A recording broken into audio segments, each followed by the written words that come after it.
I know you can't wait to see Wong. I get it. I just want to make sure that you don't think this is one of those cameo every week type of shows. It's not. Well, except Bruce. And Blonsky. And Wong. Just remember whose show this actually is.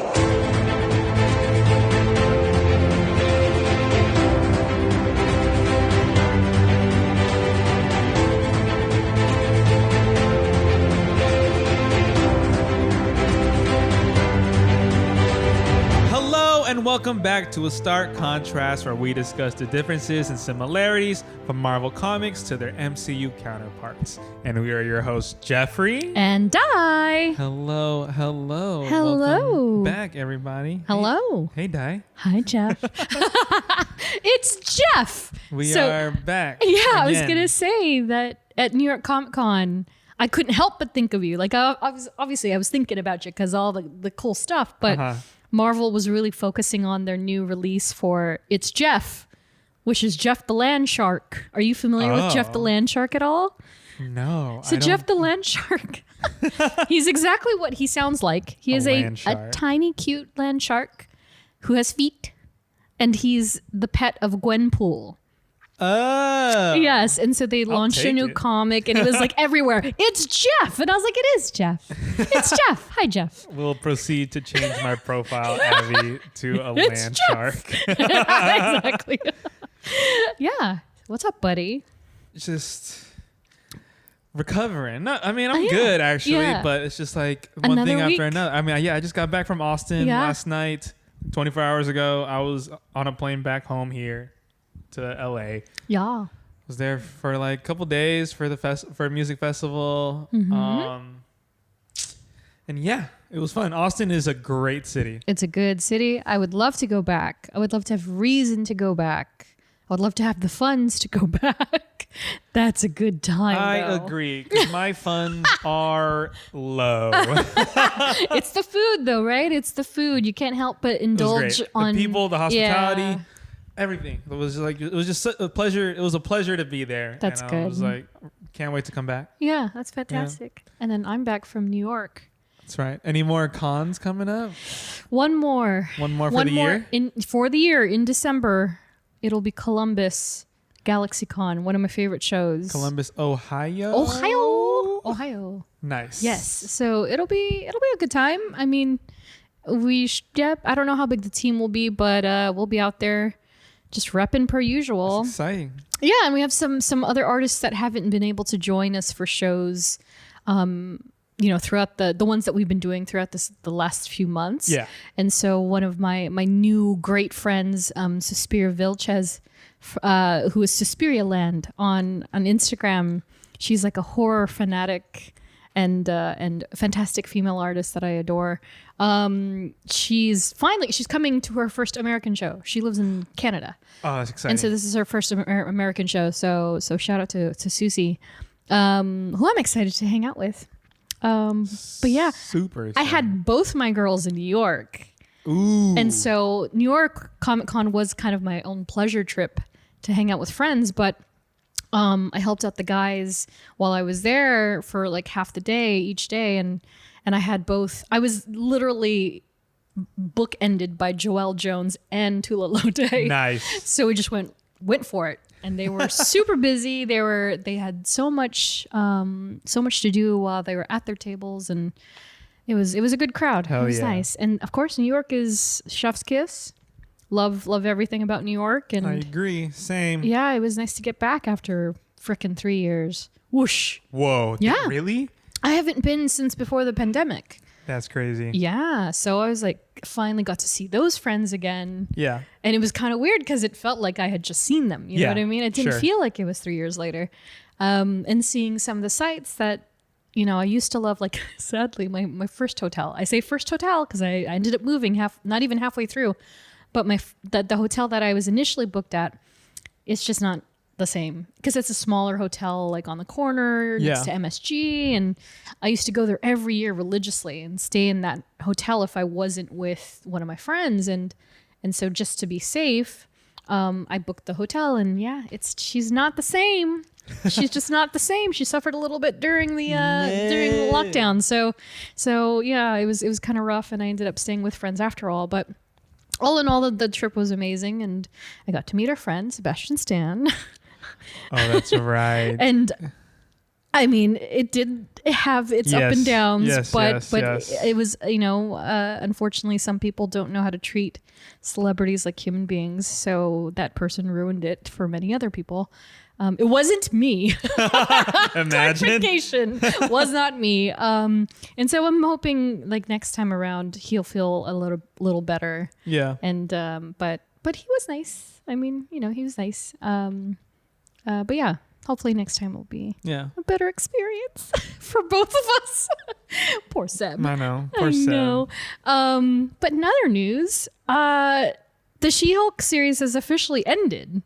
And so that's great timing considering today's character study, which will undoubtedly contain a spoiler.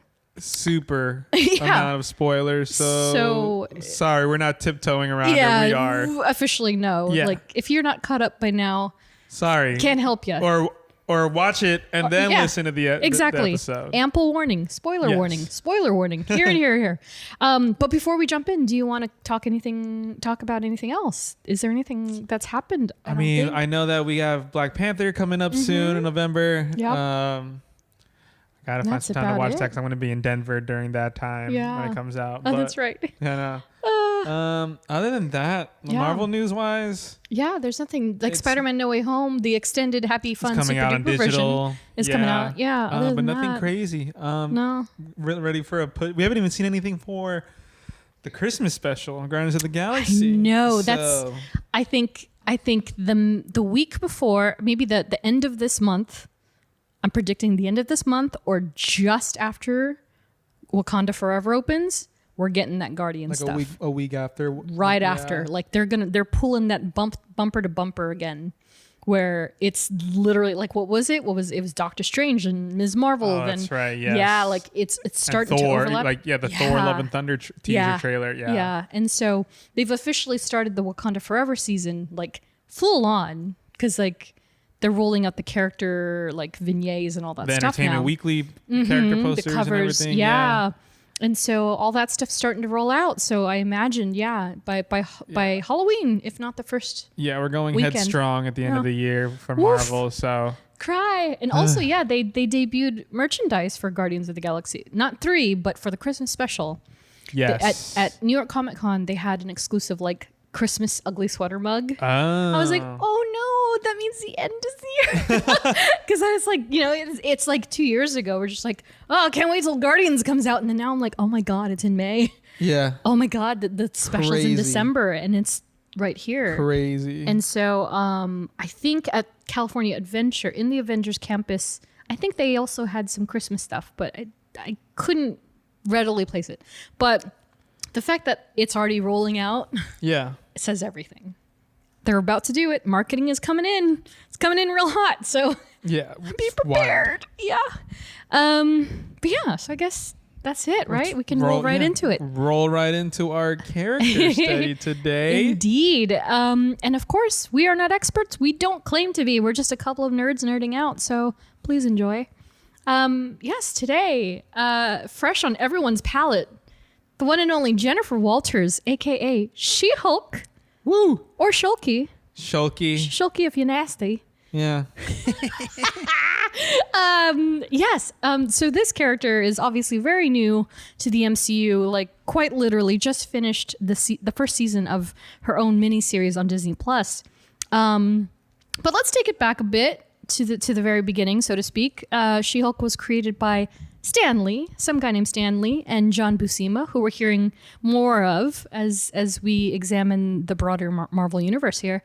And She-Hulk's first appearance was in The Savage She-Hulk #1, cover dated February 1980. Oh. So we've officially veered into the 80s. Here's the cover for you, Jeff. It's quite homage to the Incredible Hulk first appearance. Got it. Okay. Where Jennifer Walters is kind of silhouetted or foreshadowed with the giant hulking She-Hulk. pretty accurate for all that she is and how we know her now. Obviously, just a little dated. It's the 80s. That's the turn of the 70s. So bell bottoms, scarf. It's like an ascot scarf. Ascot scarf, yes. And it's pretty straightforward. And so an interesting thing I did want to cover right from the get-go is that She-Hulk comes from an era of Marvel where they started introducing female characters. Female versions of existing characters. Well-known characters. Okay. Right. And so I don't know that many people know this, but given the way that they had sort of competition with a certain publisher called Detective Comics, DC, they kind of ping-ponged back and forth and seeing who could create a certain kind of character first, and then the other would parody it, right? And so Marvel kind of wanted to nip that in the bud, and they were like, okay, we have these tentpole characters like the Hulk and Iron Man and Spider-Man. What if we started, instead of creating oppositions for DC characters, we jumped on it for our male characters and created a female version. So it was also a trademark thing. They wanted to get in front of the trademarking and that, so no one else could come in and be like, well, you guys have Spider-Man, but we're going to create Spider-Woman. And so Marvel's like, no, you can't have our money. And so on the heels of creating Spider-Woman, they then created Jennifer Walters as She-Hulk. Or She-Hulk. I don't know what the inflection would be at the time, but I feel like, yeah. So they just tried to get in front of that. But speaking of the first appearance, if you were to get the book, I gotta say, this is kind of shocking for me. Because, sure, it's a 1980 book, but I consider her a fairly... New? Not even new, but I feel like she is a popular character. Oh. You know what I mean? Like, I feel like she kind of deserves more of a value than she does have, or at least what it looks like right now where the book is being offered. But it appears that on Shortboxed, you can get a CGC 9.8, almost perfect graded book of Savage She-Hulk #1 for $1,800.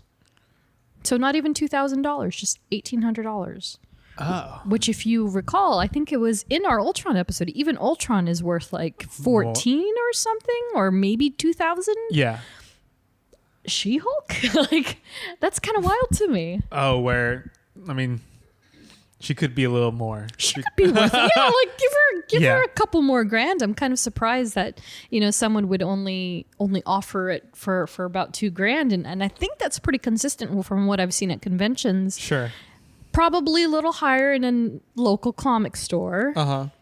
But for a 9.8, you could get it for less than $2,000. It's kind of wild to me. Yeah. And so while on eBay, you could get a CGC 9.8 SS. I don't think we've talked about an SS. And so an SS is basically signature series. And so that little strip of paper at the top is a gold one instead. And it's essentially like they've verified the people who have signed this book are the people that you say they are. Got it. And so this is the crazy part. So a 9.8 SS signed by Stan Lee and artist Joe Sinnott is $29,000. Holy crap. So I'm like, who's got their wires crossed? Because there's no way that a Stan Lee and Joe Sinnott signature is worth like $22,000. Or what is the math? I can't math. $26,000. You know what I mean? Yeah, that's insane. That's a lot. So I'm not sure who's in the right here, but there's a price difference for you. That is so insane. Yeah, and then of course the lowest on Shortbox, you could get a 5.0, which is like a fair. It's like okay. Yeah. For $125. It's not bad. Not bad. On eBay, a CGC 9.2 is at auction, and when I checked it, it was starting at around $52. So if it's at auction, it's probably gonna go for 100, maybe 200 right now. Yeah. But that's not bad for a graded book of that condition. I would hope it went for more, but yeah, I started to sit there and I was considering. I was like, Should I get one? I was like, I don't know. I think I might have to get one. And then, of course, a Lucy. You can get one that's just a regular copy for $50 right now. Just if you love that She-Hulk, go get you a copy, $50. Find a good buyer. Start a collection. Start early. Got to start somewhere. You got to start somewhere, right? So yeah, is this your first exposure to that is She-Hulk? I think visually, yeah. I want to say so, but I feel like there's always been a mention of like a female Hulk, She-Hulk. Right. So I think because I feel like a She-Thor, if you will, like a lady Thor. Yeah. That's more of a surprise concept than a She-Hulk. Yes. Like I feel like she's always been around. I think I don't think I've ever seen anything in media, right? She-Hulk wise, but I've heard it kind of just like rolls off the tongue too, like She-Hulk. Yeah, She-Hulk. It's like oh, what's a girl Hulk, like a She-Hulk, and you're like oh, that makes a lot of sense, right? But yeah, probably just heard the name, but I think this is my first exposure, like visual media wise. Right. Yeah. I mean, I kind of grew up with Jen Walters.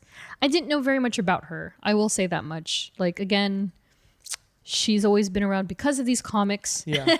And I gotta say one thing in particular. I meant to go downstairs and get them, but one thing in particular that was actually it very much introduced me to this character back in the 90s. And I think I've told you about this before, but back in 1992 or 1991, they started a very limited series of things that they called the Marvel swimsuit specials. Yes. And Jen Walters was on the very first issue of the 5. They did it for 5 consecutive years. It was meant to be parody of like Sports Illustrated.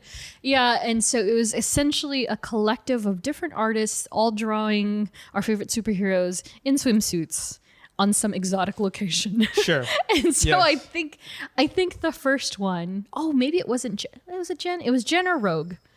And so one of them was on the cover of the first one, and then after that, and so on and so forth. And so that was kind of like my introduction to her, because she was like the it girl of that era. Oh, okay. And so that followed through with the cards, which you'll see here. She-Hulk is not without some sort of showing her strength. So she's got barbells. Yeah. And this, like you'll note with the ending credits, is also very reminiscent. It's like a homage It's to an that? homage of this. Oh, yeah, that makes sense. Yeah, and so there's a 1993 Marvel masterpiece by Joe Jusko or Hildebrandt, where she's very much lifting weights, showing the boys how to do it. Oh, yeah. I feel like that's kind of my introduction to her. I think she popped up in a couple of cartoons as well, and so that's kind of how I knew her. But what I really liked about the show was like getting a feel for a very modern take on what seems to be pretty in line with a classic character. But I'll go ahead and read one of these card backings. And so from 1992, drawn by Joe Jusko, featuring a purple-clad bodysuit, Jen Walters, I don't know, she downed a sentinel from what it looks like. It's a She-Hulk, transformed into the sensational She-Hulk after an emergency blood transfusion from her cousin Bruce Banner, better known as the Incredible Hulk. Jennifer Walters gains superhuman strength, massive size, and green skin while retaining her very human sense of humor. She now divides her time between fighting for justice in the courtroom as an assistant district attorney and across the world and beyond as the adventure-loving She-Hulk. Yeah.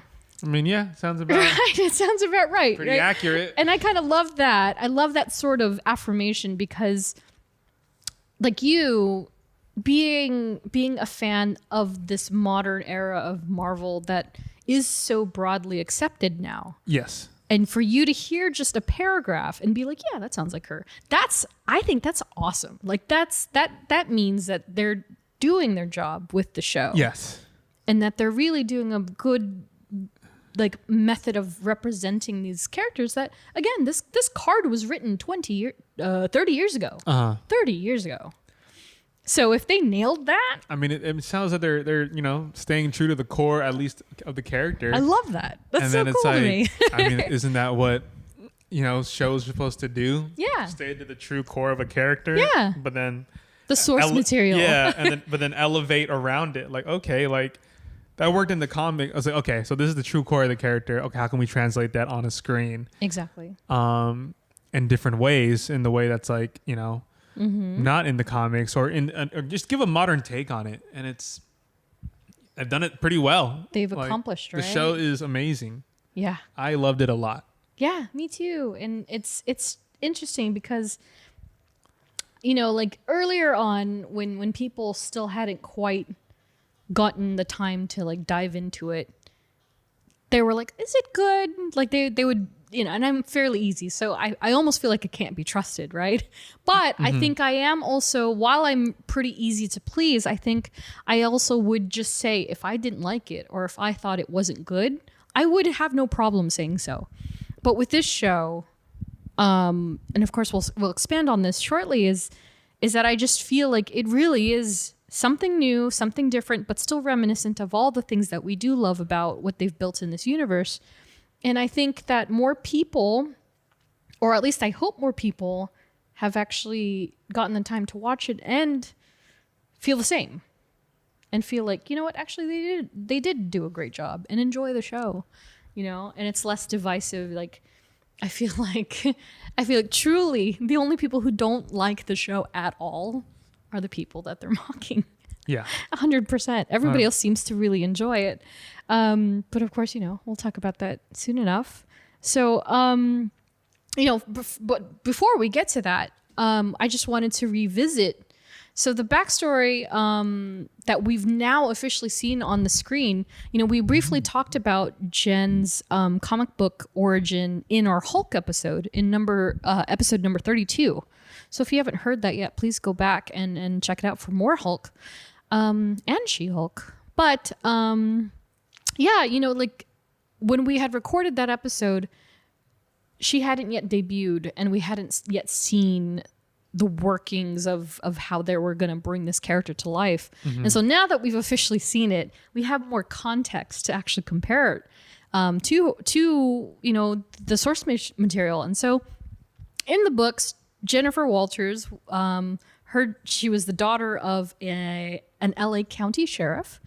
And Jen was not only stalked by a crime boss's lackeys, but also caught in the crossfire of rival criminals who were all trying to gun for her father. So in that old fashioned of, we want to get that guy, let's attack his family. And so it's the trope of, all these bad people are trying to get to the sheriff. What easier way than to attack his periphery and his family? And so, we'll expand on this later as well, but they do go after the family a bit, and we'll talk about that as it comes. But just to recap, Bruce happened to be visiting at the time to share the news that he was the Hulk, because it was sort of like a secret identity situation. And he trusted Jen. They were like on the same level, which is very reminiscent of what they show in the show. And so he wanted to share with her, like, hey, I'm the Hulk, that big thing, the monster that's been on the news. And so he hops in a car with her. They're on route to her home. And then, the criminals like catch up with them, and then they just open fire. She gets shot and they race to the hospital.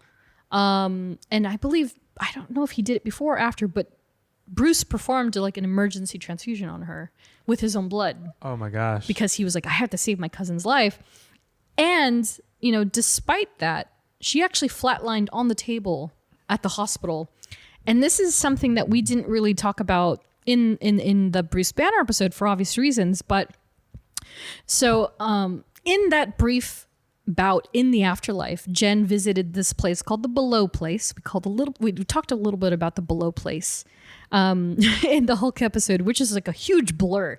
Because like 32, wow, we were 32 up. We're almost 8 episodes. So that was 8 episodes ago. Wow. Yeah.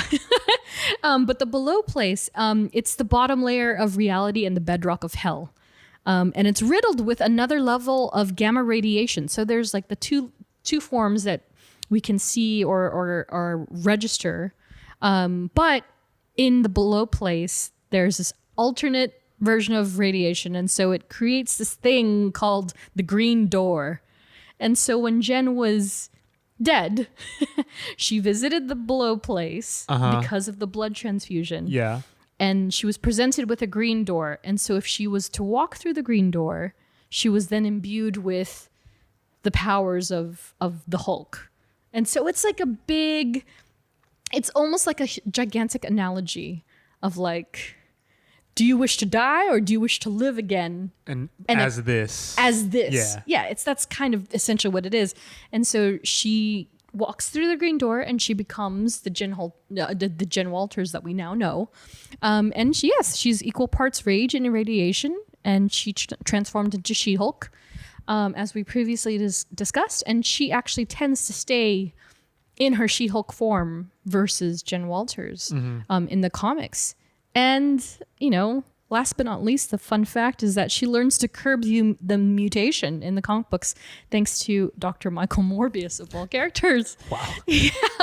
So, I mean, in a nutshell, that's essentially what that's her origin story, which then, of course, brings us to the present, now portrayed by Tatiana Maslany, as well as Malia Araya, who is the on-set reference for She-Hulk herself, and Devin Lewis as the Savage She-Hulk in the season finale. That's right. Yes, which is an homage to the 80s TV show. Right? Okay. Yes, and it was so funny because when that first even started, because it's like the first thing they serve you after the Marvel Studios fanfare, and honestly, like 2 seconds in, I was like, no, they didn't, because I knew what they were doing. I was like, oh my God. Like, I've only seen so much of it. It was like, I was genuinely like a baby when that show came out.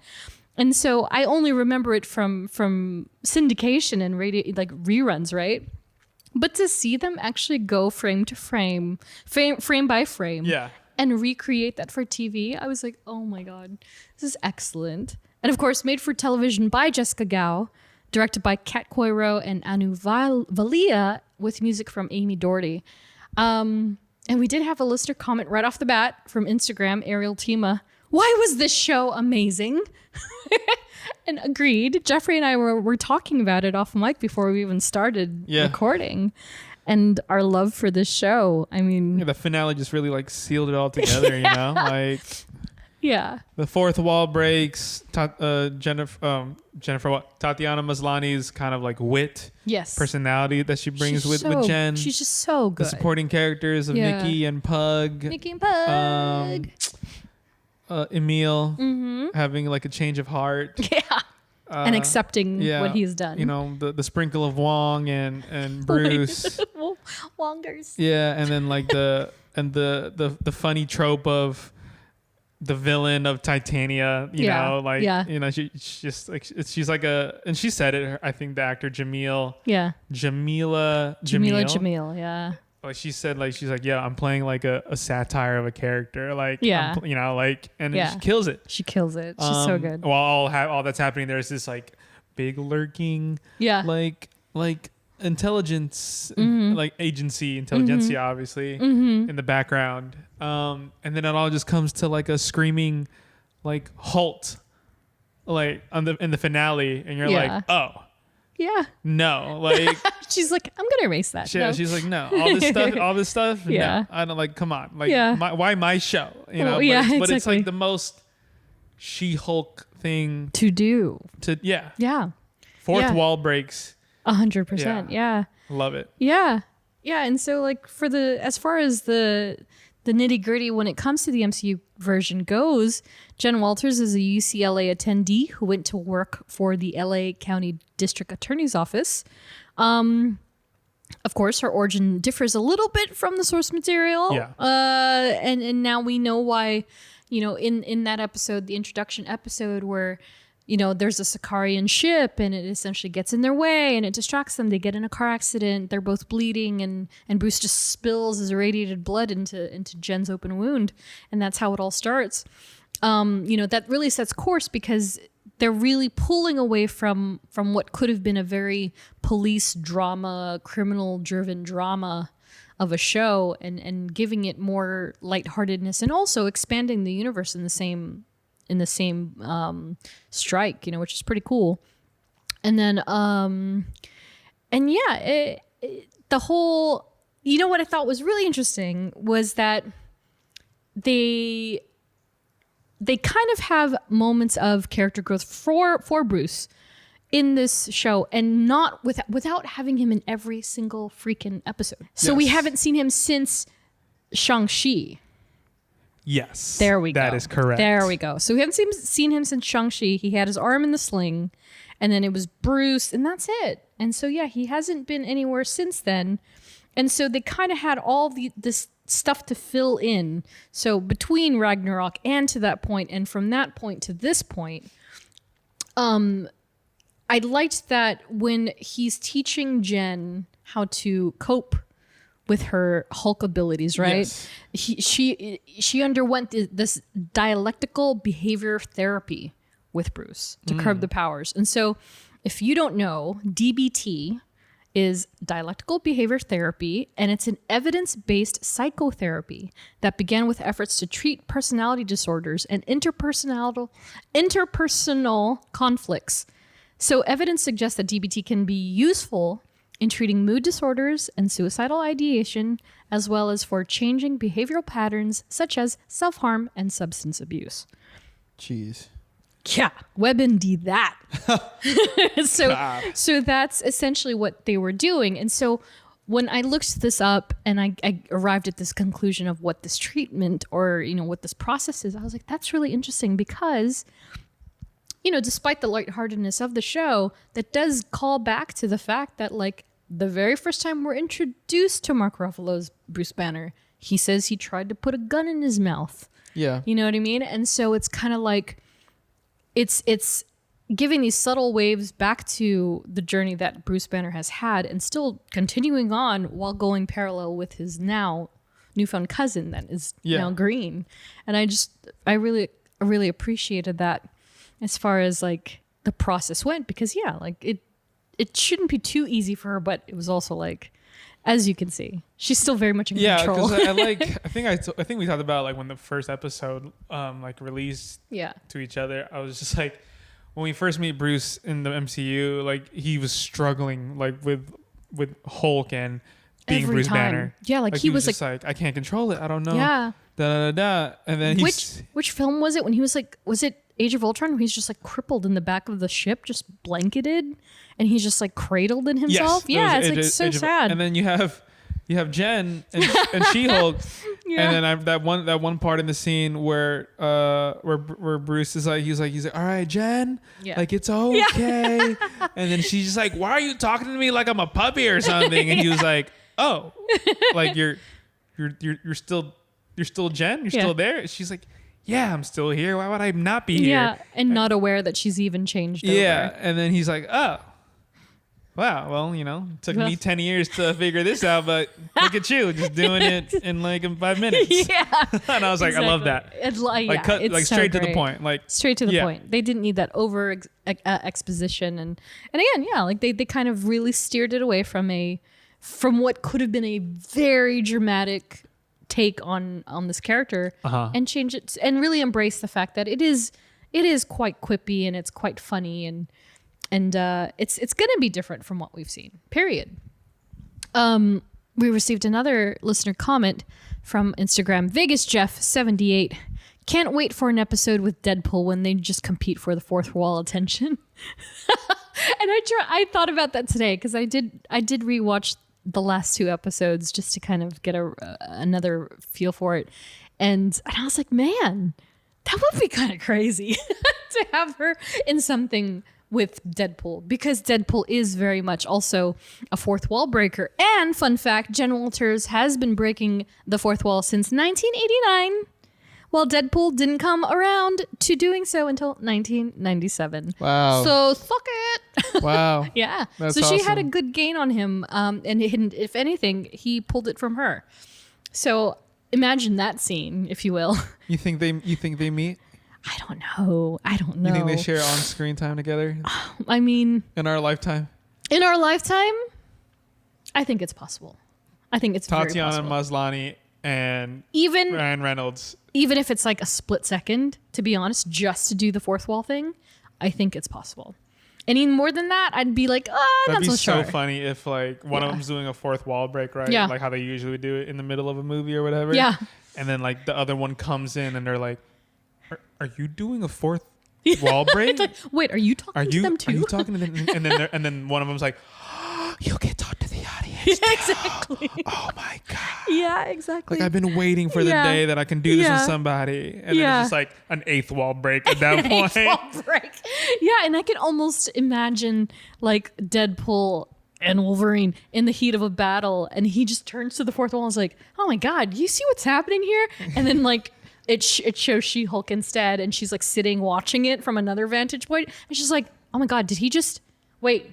Did you guys see that? And it just turns. It's like a Russian nesting doll of just fourth wall. Crazy. Yeah.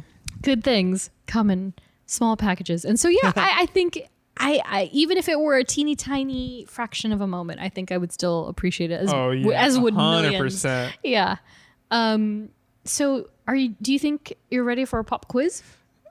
Am I ever? Fair. 'Cause no. Well, I have one for you, buddy. If you're ready and when you're ready. So, as we've come to know, Jen works for a prestigious law firm specializing in superhuman law. Yes. GLK&H. Yes. What does You're going to ask me what it means, what it stands for. the GLK&H stand for? They say it in the show, right? They say it in the show. God damn. I wasn't sure if you would know, but I was like, I'm going to take a chance because you might surprise me. It's just like when you get accustomed with an acronym, you're like, all right, cool. Yeah, that's GLK&H. I can't even say JLK&H. And then it's just ingrained in your mind that, oh, that's where she works. Sure. Cool. And you don't really think of the names. To like go back what it meant. Yeah. Something law. Was it GLK&H? Correct. Wow. Okay. Mm-hmm. You know what, guys? I have no. I feel like you'll know the last one once I get started here, because there is also a very Easter eggy significance to these names. So they're names. It's not an acronym for sentence. It's actually names, like many law firms tend to have. And in this instance, GLK&H stands for Goodman, Lieber, Kurtzberg, and Holloway. Holloway is one of the top partners. Is her boss. Yeah. Now, for the other three, I was going to double jeopardy you and see if you could get it, but if you didn't get it, you didn't get it. Easter egg. But Goodman, Lieber, and Kurtzberg are Martin Goodman, Stanley Lieber, and Jack Kurtzberg, who are Martin Goodman, Stanley, and Jack Kirby. Yes. So that's what that is. They really just Easter eggs, man. Chock full. They really just they go the distance with Easter eggs. And of course, they're the original, the trio that essentially introduced Marvel Comics as a publication. So that's their nod to it. And that, of course, spans beyond just the MCU. We'll talk about their comic book origin later on. But yeah, that's a neat little Easter egg. It's okay, Jeff. That was a hard one. And of course, when it comes to She-Hulk, what is she but other than amazing in so many ways, but also incredibly strong and incredibly powerful. When we first introduced the concept of Hulk personas in our Bruce Banner episode, safe to say Jen doesn't exactly have the same instances of dual personality or more, the way that Bruce does. But there are definitely some significant changes to her persona depending on the rage she feels. And so that is something that is consistent between both the comic book and the show, in that I believe we see it more toward the end of the series than in the beginning, shockingly. But the more angry she gets, the more she loses control, right? Yes. So she does become very Hulk-like. And so, like in episode 9, where it's revealed, it's like basically revenge porn. That's right. Yes. She just hulks out. She does, yeah. And she's pure gone. emotional response. Sure, and she's completely gone. And so that's depicted much more in modern times. Like the artists, depending on who the artist is, they tend to draw She-Hulk in various forms. So sometimes she's like super muscular and super beefy. Okay. Other times she's more feminine and curvy, the way that we do see her in the show. But in recent times, in more modern books, they have drawn her less ladylike and more equivalent to that of the Bruce Banner type of Hulk. Yeah. Especially when it came to the Immortal She-Hulk title. And so I wanted to show you these screenshots because this is kind of like, I believe this is Mark Brooks. This is Sensational #1. Very like sexy, very like Scandi, super Scandi, very like unnecessarily sexual. Yeah. Versus what they show her as in Immortal She-Hulk, where she's almost like Hulk. Oh my gosh. Hulk with long hair, basically. Yeah, basically, yeah. Yeah. Very muscular, very Hulk-like, and they're two very drastic differences. But there are some where it's kind of in the middle a little bit, where she's quite just beefy, but abs biceps for days. Yeah. Triceps for days. And then I also wanted to show you this little ditty. Oh my gosh. Can you make out what that is? What is going on here? And I'll post these screenshots on Instagram and social as well. She ripping someone in half? She is. Oh my gosh. So this was back, I believe, in Civil War or just after Civil War. She was mind-bended by the Scarlet Witch and she ripped apart. That is your dear friend Vision. Damn, Vision would be getting... God damn. And yeah, she just quite literally hulked out. And everyone was just watching, and she just ripped him in half. That's crazy. Yeah, murdered him in front of everybody. So yeah, aside the rage fits, she and She-Hulk are very much one and the same. It's just amplified. It's not quite like Bruce, but it's still containable. And again, like I said, in the comics, she tends to stay in her She-Hulk form for most of her consciousness. Like she rarely regresses back to Jen Walters. Oh. But yeah, in the MCU, meanwhile, Bruce even says it during the retreat episode, right? Like she's basically skipped years, like you just said, 10 years that Bruce had to even try and bring them together. Tame and keep it tame and yeah, and it took Jen all of 5 seconds to unify herself with the Hulk. Yeah, and now also Bruce is unified with Hulk, and now he is perpetually smart Hulk. I want to watch that first episode again and just, it's great, right? Just rediscover. Yeah, good. Same. And so for actual powers, She-Hulk does have a small handful that are not necessarily not obvious, but gamma mutate physiology. So physical transformation, super strength, leaping speed, durability, regenerative healing factor, gamma radiation, energy manipulation, and emissions. And then she's also, in the comic books, an expert combatant trained by Gamora, Guardian of the Galaxy. Wow, green people stick together. They do. Just you wait. I got another little tidbit for you there.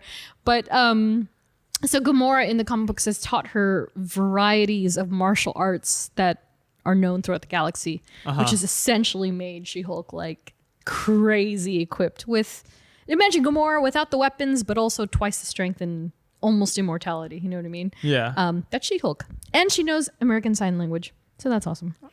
Good for her. And then when it comes to aesthetic, do we really got to say green?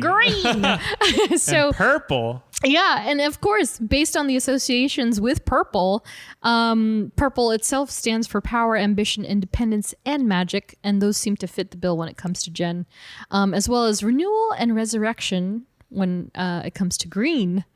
And then, of course, green and purple are complementary colors on the color wheel with one another, so they go exceptionally well together. We've covered this in many an episode at this point. Gwen Stacy, Green Goblin, Mysterio, all characters that have green and purple in some way.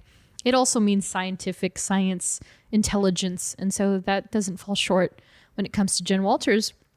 But I did want to show you aesthetically, so I mentioned Russell Dodderman in our Jane Foster episode. He's a Mighty Thor artist known for many, many incredible titles in general, but he has started to do these like costume homage covers of characters, and depending on which variant it is. And he did do one for She-Hulk, and I wanted to show you this because this is the best representation of all of her costumes that you could imagine. So that's basically She-Hulk in all her glory. Every year, every different costume. And again, Russell Dodderman is so talented. I love his X-Men covers. He's done so many for all the current X-Men, and thankfully did one for She-Hulk as well. I mean, I literally like 2 of these are how Jen looks in the show. Yeah. This is awesome. Isn't it cool? Yeah. He's so good. He's just so good. And it's like, sure, it would look like to some people, he cheated, didn't have to draw them all. It's like, well, he kind of did, because they are still very different. They may be posed the same. Yeah. But they're all different in their own way. And so you see She-Hulk in some darker purple outfits with different sneakers and more wrestling-like. Even her in the suit and everything. Yeah, and even her Fantastic Four one. So there was a moment where Jen replaced the Thing on Fantastic Four for a short stint. Yeah. So she's been all over the board. Possibilities are endless in the MCU, right? Man. Just you wait. We're going to talk about some people further down the line. You're going to be like, what? But yeah, shout out to series costume designer Anne Foley, who worked on the series. So yeah, I mean, from casual to glamorous, we see both Jen and She-Hulk sport a variety of outfits, which are later created by a character named Luke Jacobson, portrayed by Griffin Matthews. And to answer your probable question, yes, he does indeed exist in the comics. He's a fashion mogul. Mm-hmm. Not quite the same as the way Griffin portrays him, and he's not nearly as fabulous. But I mean, that's God tier. Like she was just like, Luke, yes, clown. I was like, oh my gosh. I know. Because I hate you. I hate you now. You're blacklisted. He is like, I really liked his character a lot. I thought he was just really so stood out for the limited amount of screen time he got. Yeah. And also it is nice to see that, because I was wondering too. I was like, well, how's she going to get her suit? Her purple, how is all this going to come together? Uh-huh. And so it does make a lot of sense, because by this time in the timeline, and so presumably She-Hulk takes place in 2024. So I can't remember which bouts that is, but that's definitely after Shang-Chi. It's definitely after Falcon and Winter Soldier. It's closer to the Ms. Marvel, Hawkeye, perhaps even past that timeline. Yeah. And so this is obviously now a world that's acclimated to superheroes and their destruction and also their necessities. And so they seem to be embracing. Yeah, and this is like street level superheroes too. Exactly. It's not like the cosmic ones. It's, it's your leapfrogs. Exactly. It's Porcupine. And what's that? The guy, Man-Bull. Man-Bull. Yes. And, El Aguilar. El Aguilar. Aguilar.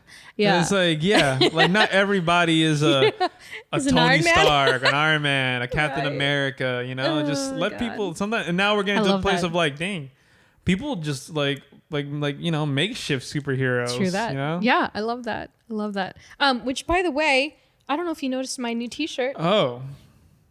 Banner and Walters. What does it say at the bottom?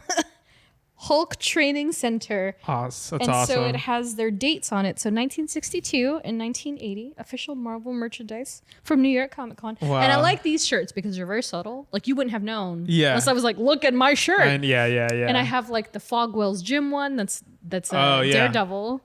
And I have a couple of other ones. I don't know, but So this is new. I think they'll probably have it online somewhere. But speaking of fashion, or lack thereof in my case. But yeah, speaking about the leapfrogs and such, let's roll into adversaries. And so I was going to give an honorable mention list because we're not going to cover them. We probably could do a collective of supervillains. We got to blow through all these guys. Yeah, there's too many people. So honorable mentions to Abomination, Leapfrog, Donnie Blaze, Runa, who, by the way, Runa. So of this list, Donnie Blaze is the only one who is not a comic book canon character. So the rest of them all are. Yeah. And Runa, who is the shape-shifting... That's right. The Megan Thee Stallion. She is actually, in the comic books, one of the original Valkyrie. Oh, wow. Interesting twist for you there. Yeah. Because she's Asgardian. She's Asgardian. Right? Yeah. And then Mr. Immortal, Manbull, I liked Mr. Immortal a whole lot. I thought that was pretty funny. The guy's a douchebag. It's so dark. Hilarious. Oh my God, he just jumped out of a freaking window. So when you run into a problem, anytime you want to get out of it, you jump out the window? Yeah, basically. I respect it, man. Gotta respect it. Insane. Oh, he was so funny. Saracen, Porcupine, and the Wrecking Crew. And so, yeah, all of them are comic book canon, except for Donnie Blaze. And this is kind of like perfect scenario Marvel villain street level introductions for me. Because you don't need them to take an episode each. You don't need them to be recurring all that often. They're in, they're out. You get a taste of them. Good deal. Yeah. I was definitely hoping Stiltman was one of them. You've been bringing up Stiltman forever. I love Stiltman. Stiltman and Pacepot Pete. I just want those two. Those two, I'll be like, dude, I'm done. But I hope that they bring them in, like, now that we've seen this sort of treatment. I'm hoping that just for the small bit of lightheartedness, they do put them in Echo, or they do put them in Daredevil, Born Again, right? Like, just a tiny scene. That's all I want. Yeah. Just to be like, they exist. Great. Good to know. Hilarious. And I'm done. Yeah. So yeah, honorable mentions to all those guys. We can talk about them in another day if we really want to, or if you really want us to.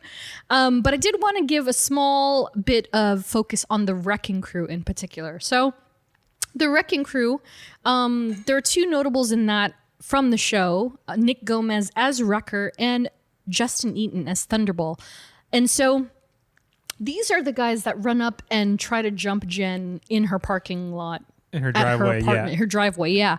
And so they're essentially criminals who wield stolen, enhanced Asgardian construction tools in the MCU. But they do exist in the comics. And so I kind of did a comparison because, you know, the thing about multiverses is that they're multiverses. So that means that there are multiple versions of any one group or people or, you know, whatever. But after some comparisons, I did find that the Wrecking Crew of the MCU seems to be best based off of the ultimate version of the team, which hails from Earth 1610, and that's Miles Morales' universe. And so in Miles Morales' universe, they served as a cleanup crew for superhuman battles. Kind of like what the Vulture did in Homecoming.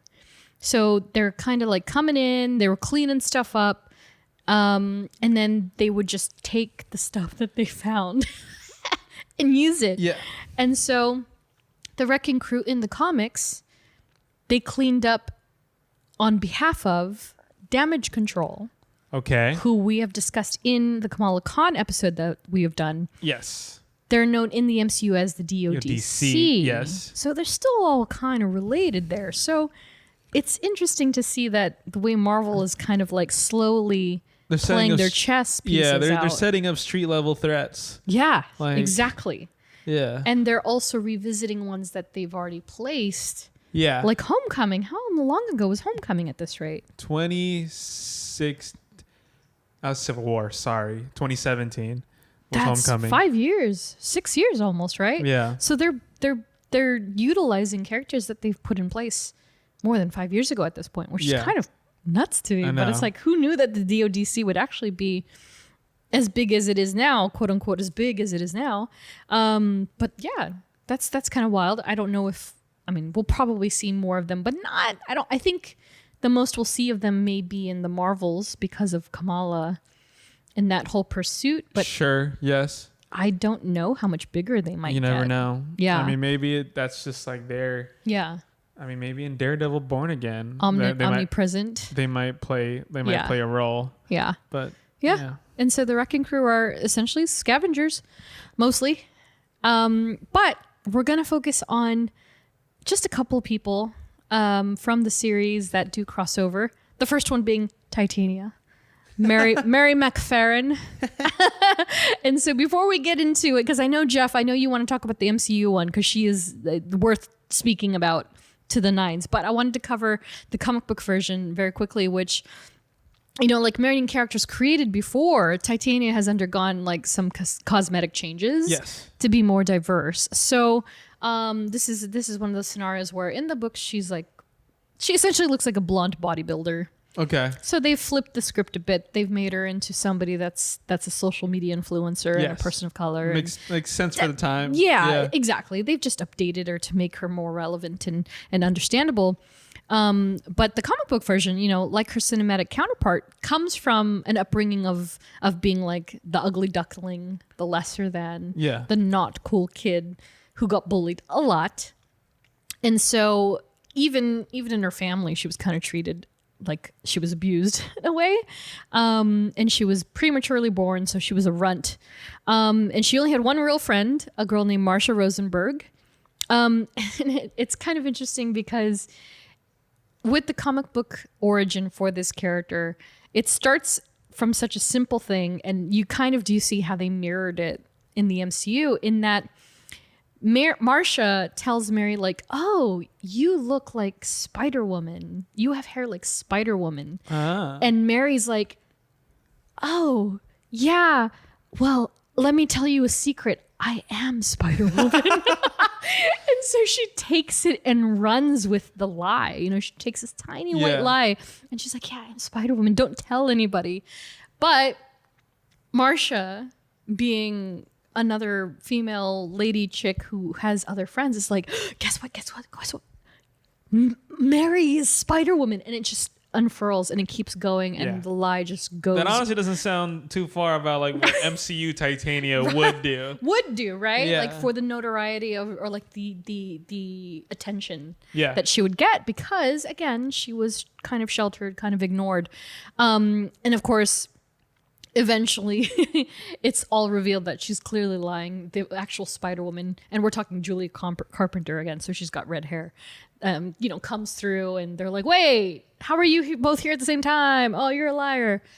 Long story short, Titania comes from Mary being, she got her powers from this advanced technology. I believe Dr. Doom is involved in it. Mm-hmm. And so both Marcia and Mary get powers. She becomes Titania and She-Hulk is her arch nemesis. Nice. Yeah. So there's definitely room to explore that character. I think that's kind of more or less why I didn't want to get too deep into her. But in the MCU, portrayed by Jamila Jamil.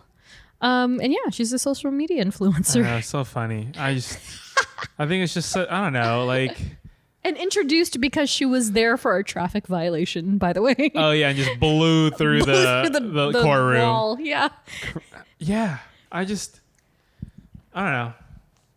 It was such a modern take that you just get it. Like, so her actions were just like, yeah, that makes sense. Like the whole trademarking She-Hulk. Yeah. I was just like, wow, never really thought about that. The commercial's incredible. Yeah. When I first saw it, I was like, this is a real commercial. I was like, wow, do I want to buy this product right now? She-Hulk.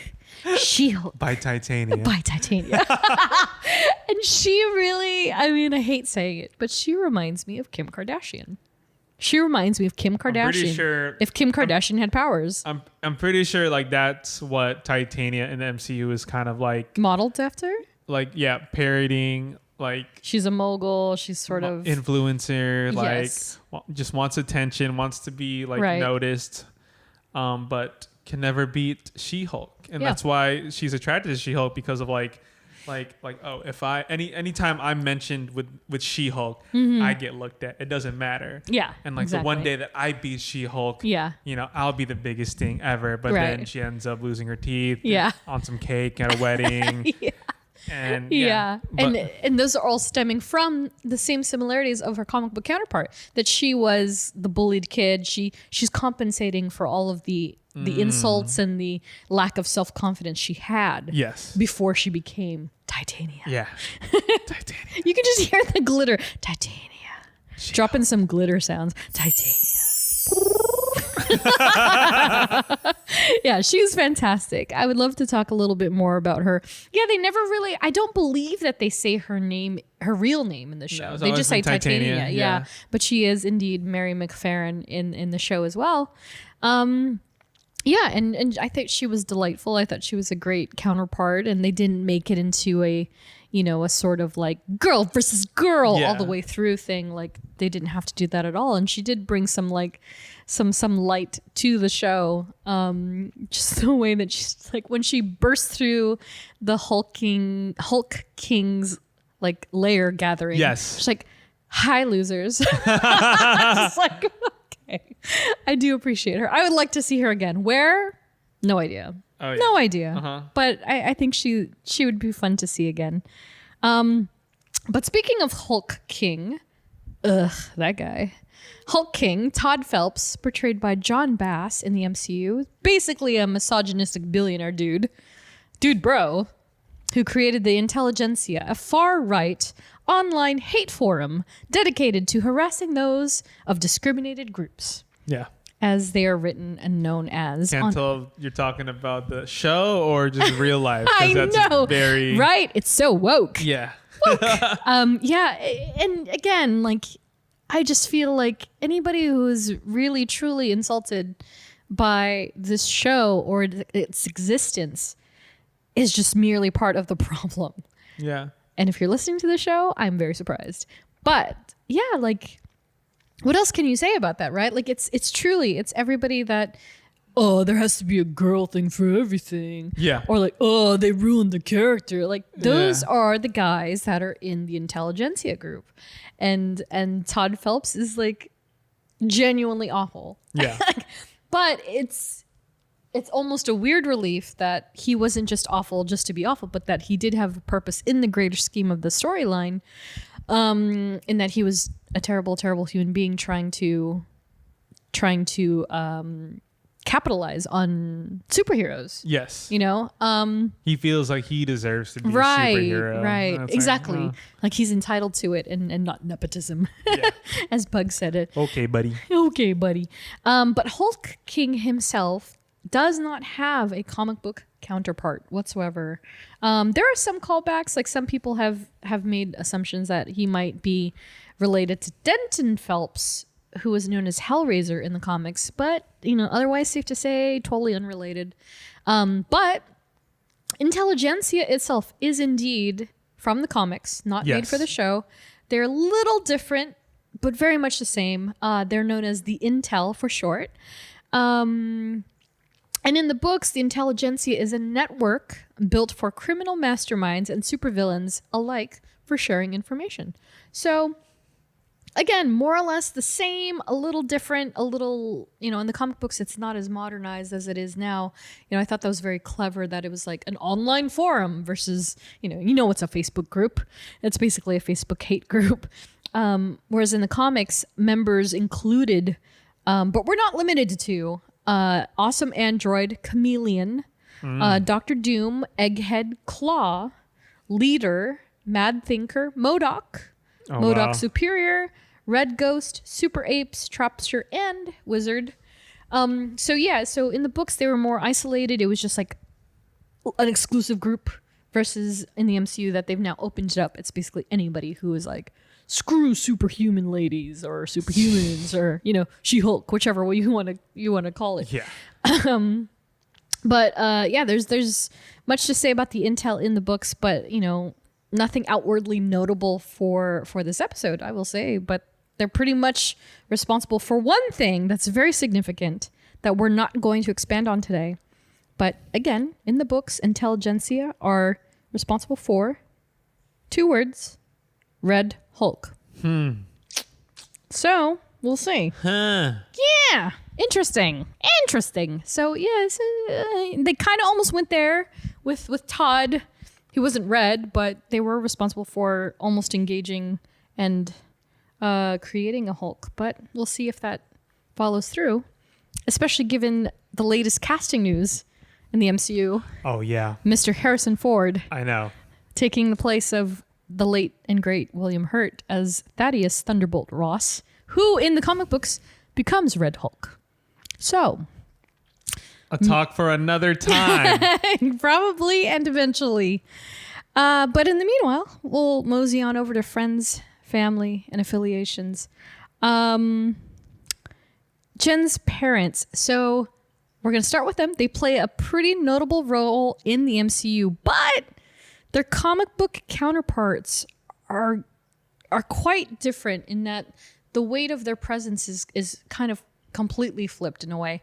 Like I felt in the show, her dad had more of a role than the mother in a lot of ways, just in that he seemed to have more lines and he was more present and constantly like tending to Jennifer rather than the mom. But yeah, let's talk about the dad and the mom in the comics first, the versions, because this is where it's going to start to get a little crazy, if you can believe it. So in the comic books, Morris Walters is Jen's father. He is, again, an LA sheriff who worked his way up the ranks. He got on the hit list for many a crime boss. And despite his best efforts, his family almost always suffered the most from it. So again, you know, it's that whole thing of like these criminals they're getting put away, or their lackeys and their cronies are like getting put away. Cronies are getting put away because of Morris Walters and how efficient he is as a sheriff. But you know, they always seem to never get him himself. His family always suffers. And so that brings us to Elaine Walters, who I think in the comics has so much more prominence than they actually share in the MCU, because of how dramatic her backstory is. And so yeah, you know, not only did Jen get her powers because of these attacks, but her mother Elaine was actually one of the earlier attacks, right? And so they went after Elaine first, and then they went after Jen. And so first off, Elaine is the banner of the Walters family. Got it. So Jen's family, obviously, they're all related, cousins, blah blah blah. So it's Elaine is the sister of Susan and Brian is Bruce's dad. Got it. So that's how they're related. That's, you know, obviously it's not paternal, it's a maternal linkage. And then Elaine herself, okay, this is so sad. So Elaine in the books was killed by a drunk driver, quote unquote drunk driver, who was actually Nick Trask, who is working for another crime boss, trying to get at Morris. Oh my gosh. So the whole thing is pretty messed up. Essentially, they were like, oh, let's get him. He's going to be going to his daughter's dance recital. Jen is a dancer. Like, she grew up wanting to be a dancer when she was little. And so they figured, okay, well, the sheriff's going to be in this car at this specific time heading to his daughter's dance recital. Let's get him on the way there. But it just so happened that day, Elaine took the car instead to go to the dance recital. And so they killed her thinking it was Morris. Oh my gosh. So that's how they lost the mother. Oh. Yeah. And so it ended up that, you know, obviously after the mother passed away, it was just Jen and her dad, which is a very different scenario than it is in the show, where, of course, you know, Elaine Walters, portrayed by Tess Melise Kincaid, and Morris Walters, portrayed by Mark Lynn Baker. Do you remember Mark Lynn Baker? He used to be really big in the 80s, 90s. No. He was on this show. He was on this show called Perfect Strangers. Okay. Oh my God. I used to love it. I was so little, but it was one of the few things I remembered. And it was basically about this, I believe he was a Jewish American New Yorker who found out he had a distant cousin that came from another country, and his name was Balky. Oh my gosh. Mark Lynn Baker was like kind of like an It sitcom actor at that time, like back in the day. And so when he popped up in the show, I was like, this guy seems really familiar to me. And then I looked him up and I was like, oh my God. So that shows how old I am.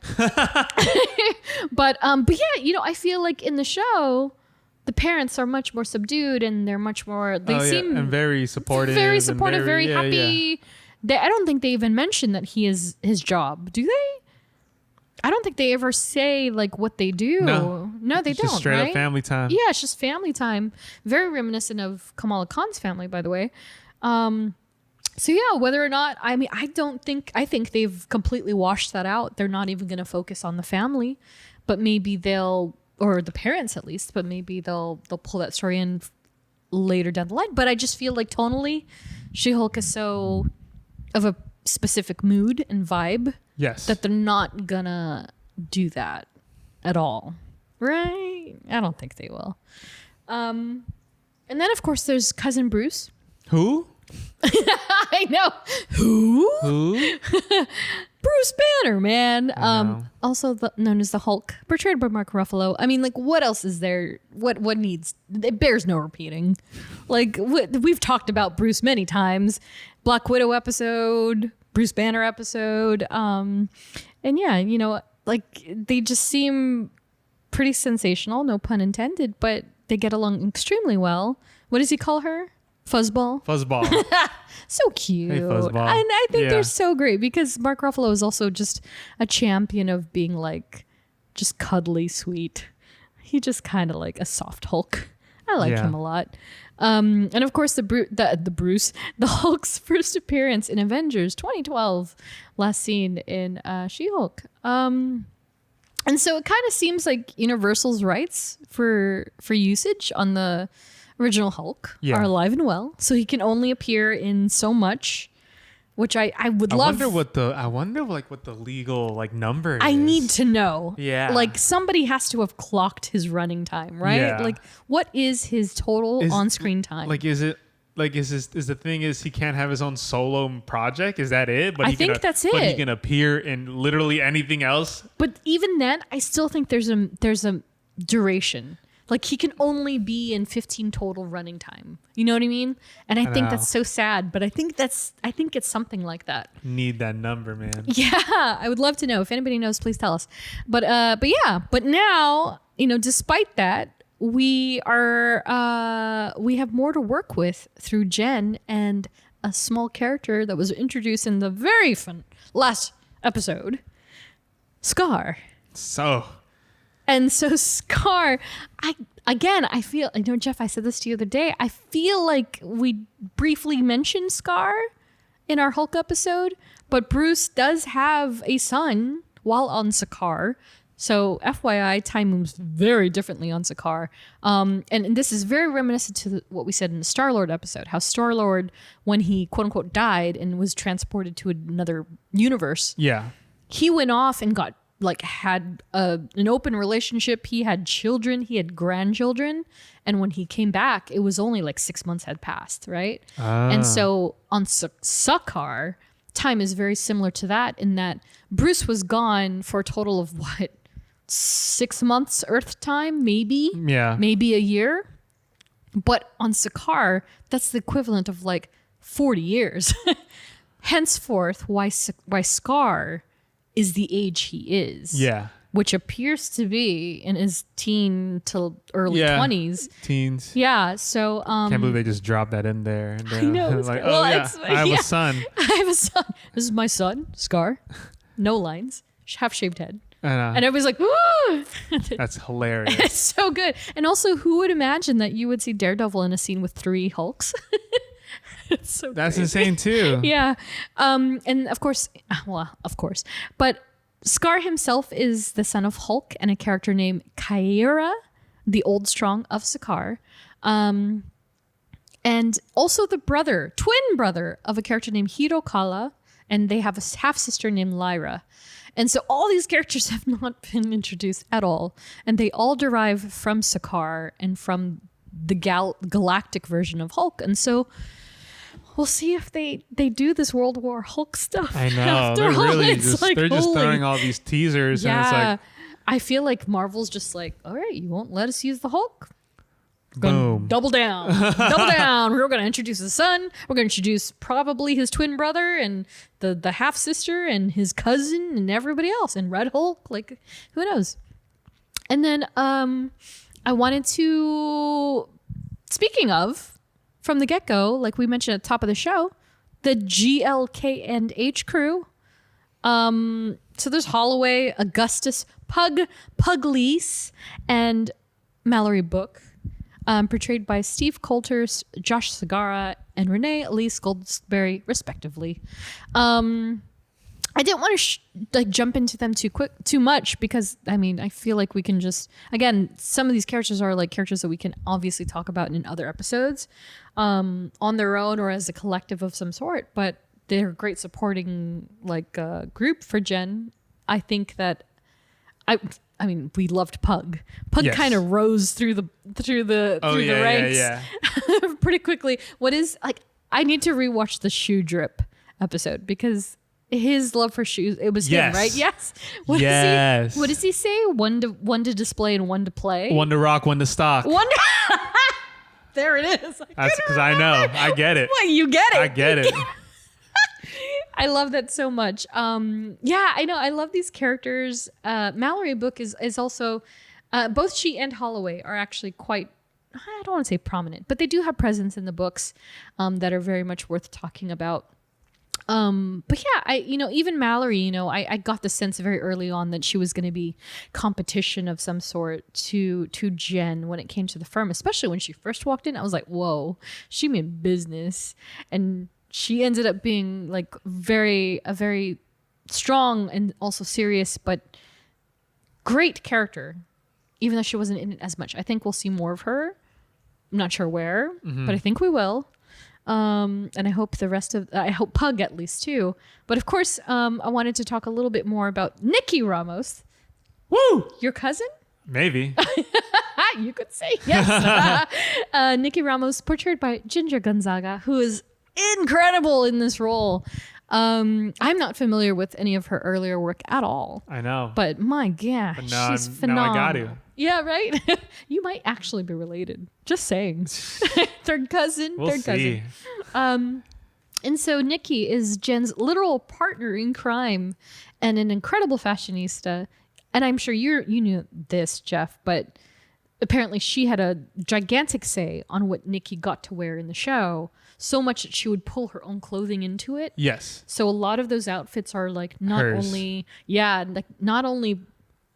costuming and picked out by Ginger, but her clothing. Yes. Which is just incredible because she is sharp. Every time you see Nikki, she is just looking amazing.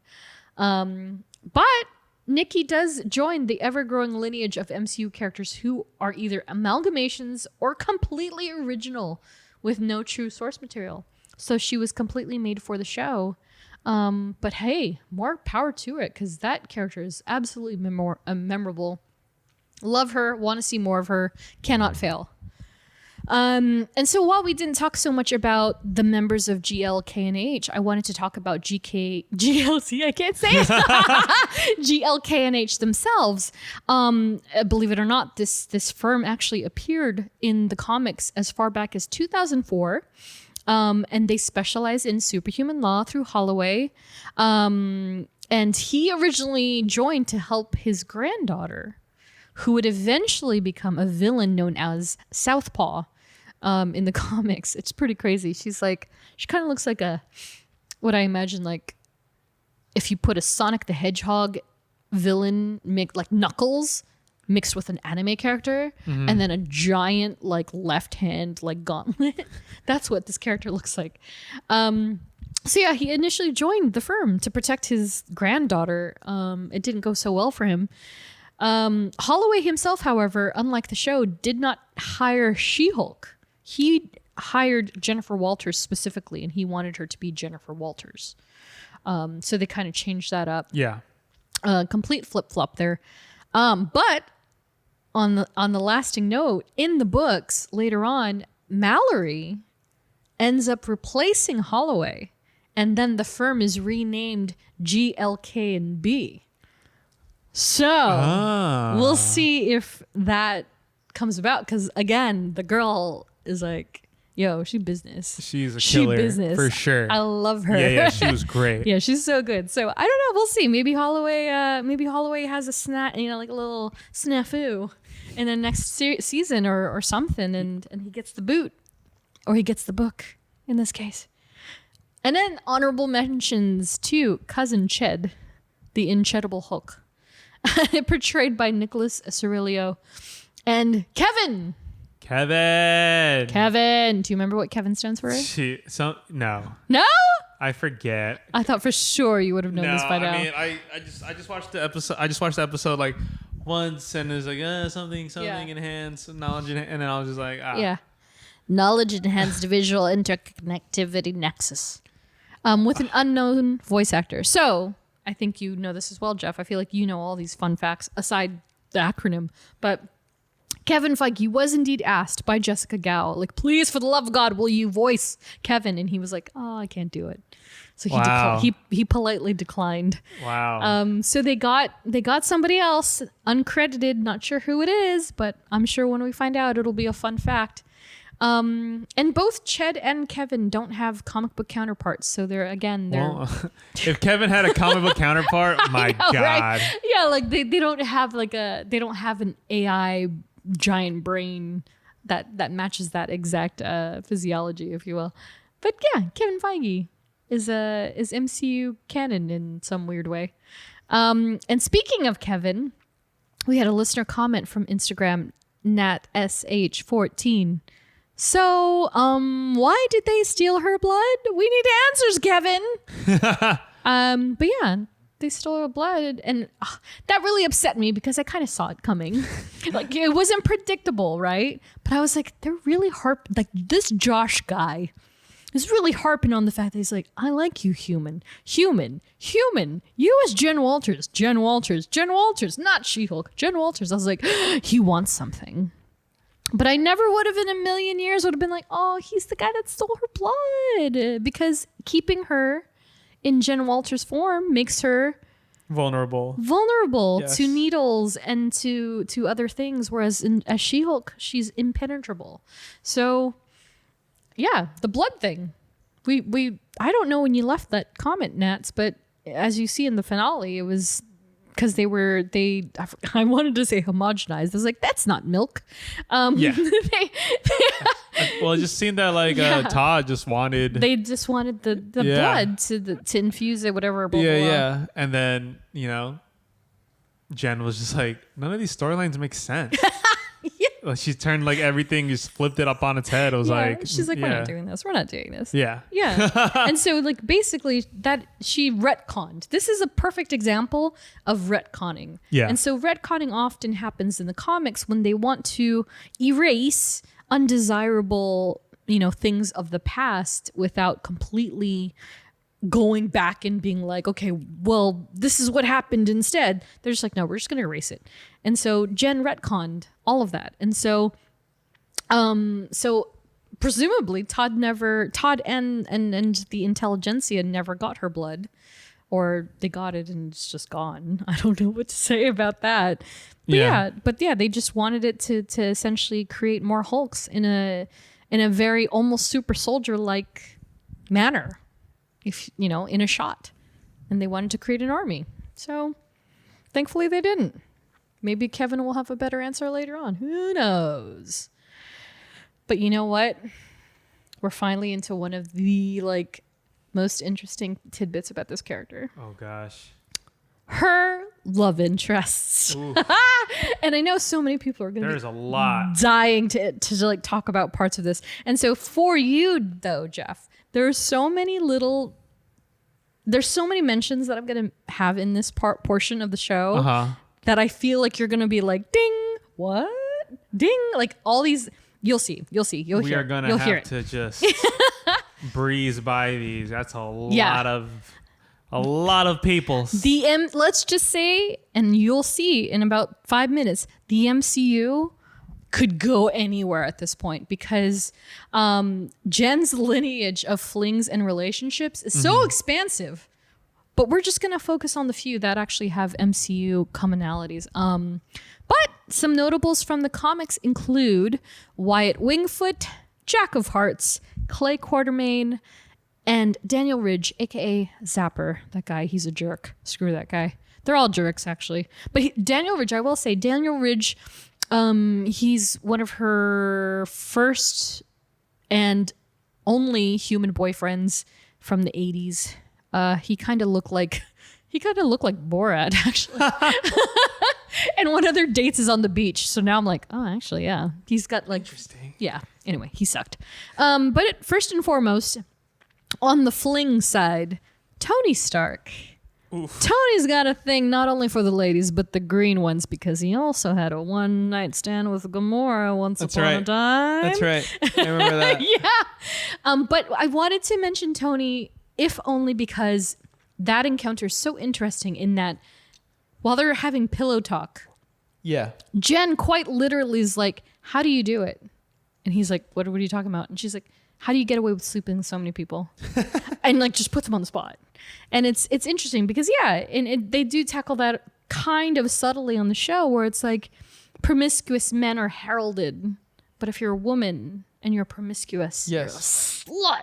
Yes. You know, and it's very interesting. And so, yeah, interesting that she would, and also she has done that in the comics. Like that's not so far-fetched. Yeah. She actually does, spearhead that conversation of like, that's an unfair perception. Let's talk about it. Yeah. And of course, Tony Stark portrayed by Robert Downey Jr. No overlap. Rip. Yep. I miss Tony Stark. Probably not gonna happen. Probably not gonna happen. Ever. And then a notable fling in the comics, Mr. Luke Cage. Oof. And a common thread with many of the men Jen has dated in the superhero realm is that they're all like men of physical power, like men that are very strong, physical specimens. Yes, all these specimens of a man. Yeah, and so of course, and for clarity's sake, Jen and Luke dated before he ended up with and marrying Jessica Jones. And I mentioned in our Jessica Jones episode, Jess and Jen are quite good friends in the comic books, so that's pretty cool. And then, of course, in the MCU side, Luke Cage, portrayed by the handsome Michael Coulter, in the Netflix series, yet to be seen in the new era of Defenders. I hope they bring him back, but I don't know if they will. Yeah. Sad. I don't think they will. I really don't. Ugh. Unfortunate, but he's beautiful. Never say never. I know. I want him back. Bring him back. And then another fling that Jen had, if you can believe it, Hercules. The god? Yes. Look, Jen's got game, and she definitely had her a piece of Son of Zeus. It's so funny because we just got Hercules, in the MCU. So that didn't work so much in the comics because in the comics, and I'm sure he'll be a little bit of this in the MCU. He's quite sexist. He's a little bit of machismo, like Porky Pig, and he's kind of a anyway. But he did very much get wham bam thank you ma'amed by Jen. She kicked him out. She kicked him out the next morning. Nice. Good for her. And now he's currently in a relationship. I mentioned this in a previous episode. I think Jane Foster. He's in a relationship with Navarre, aka Marvel Boy, who is coincidentally a big part of Secret Invasion in the comic books, and both of them are now Guardians of the Galaxy. So interesting. More interesting threads that are being created. And of course, in the MCU, his name is Hercules Pahelenos, portrayed by Brett Goldstein from Ted Lasso. It's kind of exceptional. I was telling a friend the other day, like Hercules was on the daily calendar. Yeah. And it wasn't, I'm so used to him being drawn in modern age that I forget what other artists have drawn him like. But that specific artist, and I'm not readily remembering who it was. It looked like Brett Goldstein. I was like, you know what? Actually, he does look a lot like him, depending on, if you're thinking like early aughts, 90s, maybe even older, he does look like him.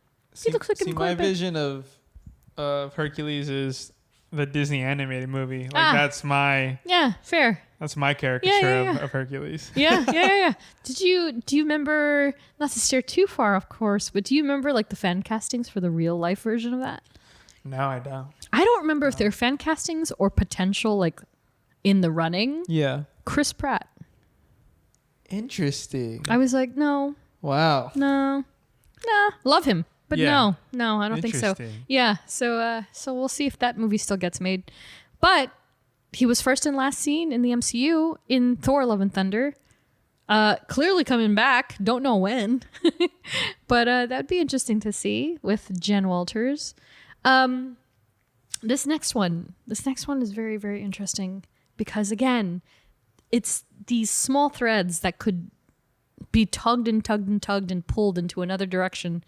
Name must be very familiar to many people. John Jameson III, who is an astronaut that found the Godstone on the moon that later turned him into a lycanthropic supervillain known as Man-Wolf.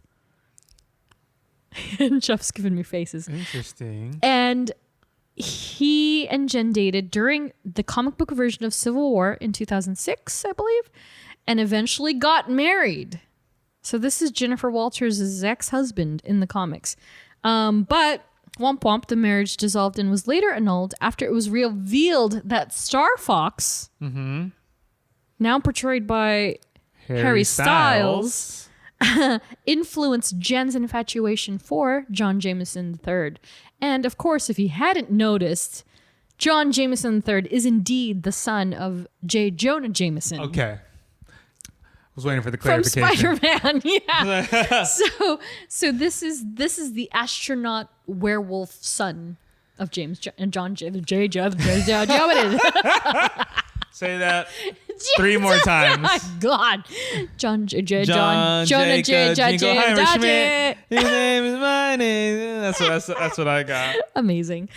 And believe it or not, John Jameson III has been portrayed not once, but twice in the Sony cinematic universe. Portrayed by Daniel Gillies in Spider-Man 2. He was the astronaut guy that was dating Mary Jane. Do you remember? Spider-Man 2. Spider-Man 2, when she was doing the Broadway show, and she was like, oh, that's John Jameson III. Yes. And then he was more recently in Sony Pictures' Venom, portrayed by Chris O'Hara. He's barely in it. Okay. It's in the very beginning of the film. There's a crash, spaceship, something about a Jameson, and he's being wheeled away, and that's all it is. But yes, in the films, like our lovely friend who portrayed John Jameson, what's his name? Jonah Jameson. J. Jameson. Oh my gosh, what's his name? What's his real name? I'm forgetting his name. J.K. Simmons. J.K. Simmons, like so iconically, my son, the astronaut. It's like how he announces, that's right. My son, the astronaut. The astronaut. That's really good. You know where I was when I was little. I was just like, I'm going to sound like J. Jonah James. My son, the astronaut. Very iconic meme. And with many things with Marvel Studios and Sony Pictures Universe, there is no actual crossover with any of these things. So not yet. I know. Will we see She-Hulk and John Jameson, probably Man-Wolf? No. But there is Werewolf by Night. There is. That's a hop, skip, and a jump away from Man-Wolf. But again, Sony. Probably not. Yeah. And of course, the big one that's on everybody's minds. Matt Murdock. Daredevil. Matty Murdy. Daredevil, yeah. Daredevil. The goat. The goat. Oh my God, I love him so much. Matty boy. Matty boy. So many things to say about this character. But I'm about to shatter all your hopes and dreams here. Because in the comic books, this is a big one. Like this was like on top Google searches of like, did Matt Murdock and Jennifer Walters date in the comics or anything like that? Because people want to know. People want to know, like, is this going to happen for real? And so despite being characters of the 60s and 80s, respectively, Daredevil and She-Hulk hadn't met until the halfway point of, if you can believe it, 2004's House of M. Whoa. Wow. The House of M? Jesus. 20 years later, after She-Hulk came out, they hadn't met until that storyline. And I found this incredible story because I clearly wasn't the only nerd with this in mind. From thepopverse.com, verbatim. From November 1979 through September 2022, Jennifer Walters and Matt Murdock have appeared in the same comic 105 times. Of the 105 times that they appeared together, 47 of those issues never have them sharing a scene.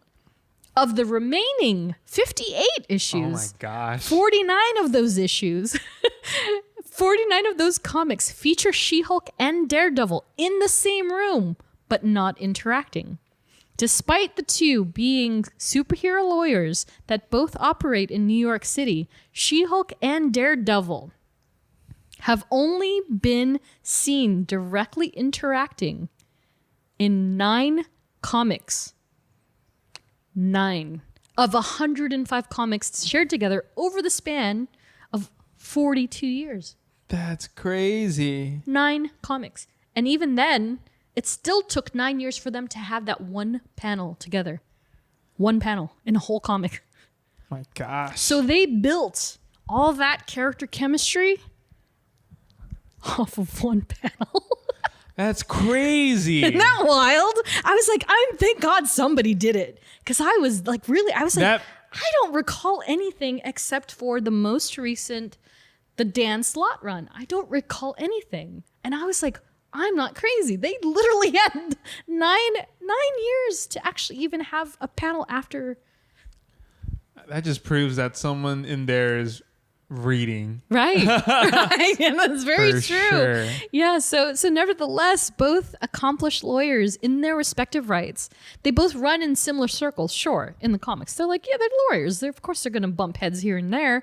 They just, the basic understanding is that they're probably too busy. They're probably too busy to hang out. They're probably too busy being superheroes, too busy doing their own thing. Yeah. That it never just happens, even though it seems obvious. As they should. And so thankfully they've kind of sifted through that mess for the show. And Matty Boy's first appearance in the show is like in the courtroom. So it makes total sense. And of course, our beloved GOAT, Matt Murdock, Daredevil, portrayed by Charlie Cox. First seen in Netflix's Daredevil. Do I remember which year that was? 2015, maybe? Yes, I think so, around there. Yeah, previously seen in Spider-Man No Way Home, and last seen in the season finale for She-Hulk Attorney at Law. And shout out to, I wanted to shout out the end credit artist, Kagan McLeod, who so perfectly captured Daredevil's Walk of Shame. And he does all that beautiful artwork that's featured in the end credits. But yes, we got a comment on that. I believe it was Ariel Tima from Instagram. Thoughts on the She-Hulk Daredevil romance? I mean, I like it. I like it a lot.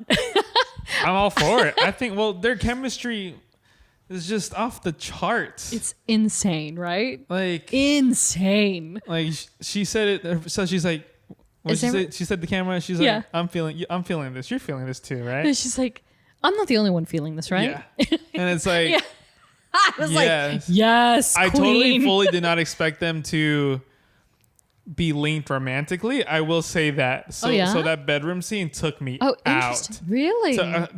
Really? I was just like, interesting. Oh, it happened. I was like, oh, which is of course my eyes, my eyes. My eyes. You guys didn't know that is a Friends reference? Go watch that scene. Amazing. Yeah, Matty Boy. Like, Matty Boy they're going full raunchy, and I was like, scandalous Catholic boy. We love this. I love this for her and for him. Yeah. Because, it is interesting because, people were, they changed the characters. Oh, he's so different. And I'm like, well, no, because if you do indeed go back and rewatch, iconic episodes from Daredevil, I freaking rewatched the entire series. And he is still the same. He's very funny in Daredevil. He says things all the time. Yeah. Where you're just like, that's not supposed to be funny, but it's really funny. Yeah. But because the show tonally was so much more serious and so much more dark, it resonates different in a scenario where he is ketchup and mustard. Yeah. And he is next to a giant green woman. But yeah, I feel like tonally he was still the same character. And so it was interesting to see him say things like, oh, next time I'm in town, I'll take you to dinner. And then her just to be forthright and be like, how about we just skip that and go for it? Like, just cut to the chase. Yeah. And I think that's very much reminiscent of their characters. But again, like coming from the comic book perspective of like, yeah, no, they've never actually had a romantic entanglement is kind of interesting. Yeah. And I understand why they didn't do it in the comic books. In the MCU, I'm like, it kind of freaking works. I kind of like that. And it's different from where he's been, he's kind of like always been on a perpetual like rebound, right? He's always, he dated Electra and he's trying to find it again, and he kind of gets the crush on Karen and sees Karen. How did that end? A little bit Netflix of Claire. Series end? They didn't. At the very, very end of season 3, I believe they decided to just all be friends because Karen was so busy and he was so busy. Yeah. And then they ended up having Nelson, Murdoch, and Paige, which is what they turned their firm into, right? And that was it. And Electra had like died. Yes. And so she was out of the picture, and Claire had already gone and moved over to Luke Cage and that show. Yes. By then. So she had exited. So he didn't have anybody as a romantic interest. Freestyle. He's freestyling. Okay. He was like, I'm going to go on a little work trip to San Fran. Which it was LA. It was LA. It was LA. Which still also is, again, it's very derivative of the books, because again, we mentioned this in our episodes for Daredevil and Black Widow. There's a moment where Matty Boy skips from New York to California. He's practicing up north, but LA it's a 45-minute plane ride. Yeah. So it's almost the same thing. Yeah. Yeah. Can't wait for his series, man. I'm ready. When it's 24 though, right? Probably. 2024. Something like that. Born Again. 18 episodes. It's fine. We'll be Oh fine. my God. That's so wild. I'm still like, wow, that's going to be so great. His updated suit in the show is more comic accurate suit with you got the horns going, the gold, it's almost like Iron Man red and gold. It kind of is, actually. But you know what? I love that I didn't even think of that until just now, until you just said that. Until what? Didn't even think about Oh, really? Didn't even think about it. It was just very like, Daredevil. Yeah. Yeah, Daredevil, or in Jen's eyes, I'm not going to be scared of a guy dressed as ketchup and mustard. See, I was thinking more of that before Iron Man. I was like, he's ketchup and mustard. But you know what I really do love most of all are these people who, and I don't scan Twitter as much as you do when it comes to MCU reacts and stuff. Oh, but I see all the hate. Yeah, I'm sure. I'm sure. You should see my timeline. I don't even want to. All of my sports teams have been doing horrible. Yeah. And then you have MCU, just people hate They're MCU just all haters. mad. It's horrible. Yeah. I'm struggling, Dai. My mental health. I need to delete Twitter, but I can't. Doom scrolling at its worst. But I will say I did find some joy in posts of people like realizing, right? Like they're finally like, oh, let's embrace Daredevil. He's like officially MCU, right? Yeah. And people doing the comparison and the realization of like, oh, he's red and yellow because of his dad. And I'm like, oh, sweet baby. Like, my God. It was always from the get-go. That was the idea, because that was his first costume, right? And it was made from his dad's costume in the beginning in the comics. Yes. But to see like totally new audiences that are new to this whole character making those connections and rewatching the Netflix series as a result, and not making fun of his outfit being yellow and red, but just more like, oh, it's a homage to his father, is like kind of awesome. I kind of love that. But yeah, I don't know. I kind of love that they get along, but I could also see them being adult enough to be like, we had a good time. Yeah, we had a good time. Well, I'll see you later. You like the hallway scene? Daredevil hallway. Dude, watching that again today, I was like, oh my God, and it's so well shot. I loved how they paid homage to the Netflix Daredevil scene. Oh my gosh. But then the second part of that hallway scene, it's like, so good. This is my show, baby. Like, this is She-Hulk show. And I was like, love that. It's like, so good. It's like, don't give me a full Maddie hallway scene. I love that. Yeah. And this, I don't remember if we talked about this off mic or not, but I love that they're breaking the perception, the preconceived expectations that people always seem to have, right? They're going to tease it. They're going to pay homage. They're going to recognize it, but they're also going to be like, nope. Exactly. This is Jen's show, and baby. I loved that. Yeah. I love that. Because I thought that hallway, his fight, his small fight scene that he had in the hallway, I was like, oh, he's back. I was like, Exactly. And then like he got set up and ready for another like that fight. pose, by the way, Yeah. money shot. And then just Jen comes through the roof, and I was like, we're not doing yes, this. Queen. Yes. Yes. Don't let these people forget. And then it turned into like a quip of like, he's like, you just can't get that math right. And it's great. Their banter, even during that, when they broke into the fight. She's like, we don't have time for this for your hour-long hallway scene. I forget the line, but Jen made like a quip to Leapfrog, da da da da. Yeah. And then ribbit. Yeah. and then Daredevil in the back, he's like, I just watch a lot of Law and Order or whatever he said. Yeah, he's like, I watched a lot of crime shows. Yeah, I watch a lot of crime shows. Like, how does he know? Like, I watch a lot of crime shows. It's so good. And apparently, I mean, not to go more into like we love Charlie Cox land, but he apparently did his own stunts. Yes. I saw that on Twitter today. Amazing. I think he started doing his own stunts, and the stunt coordinators were like, "Oh my god, he's leaning in. He can do all this stuff." But then there was another quote that Charlie Cox said was like, "Oh, I can't wait. Like, or I hope they use a lot of CGI also for the Daredevil show because he wants to show off Daredevil's acrobatics. Ooh, that obviously he can't do physically. I stand a king. Yeah. Oh, I love him so much, and he understands the character. I love him. He gets it. I'm so happy for him. Yeah. I'm so happy to have him back.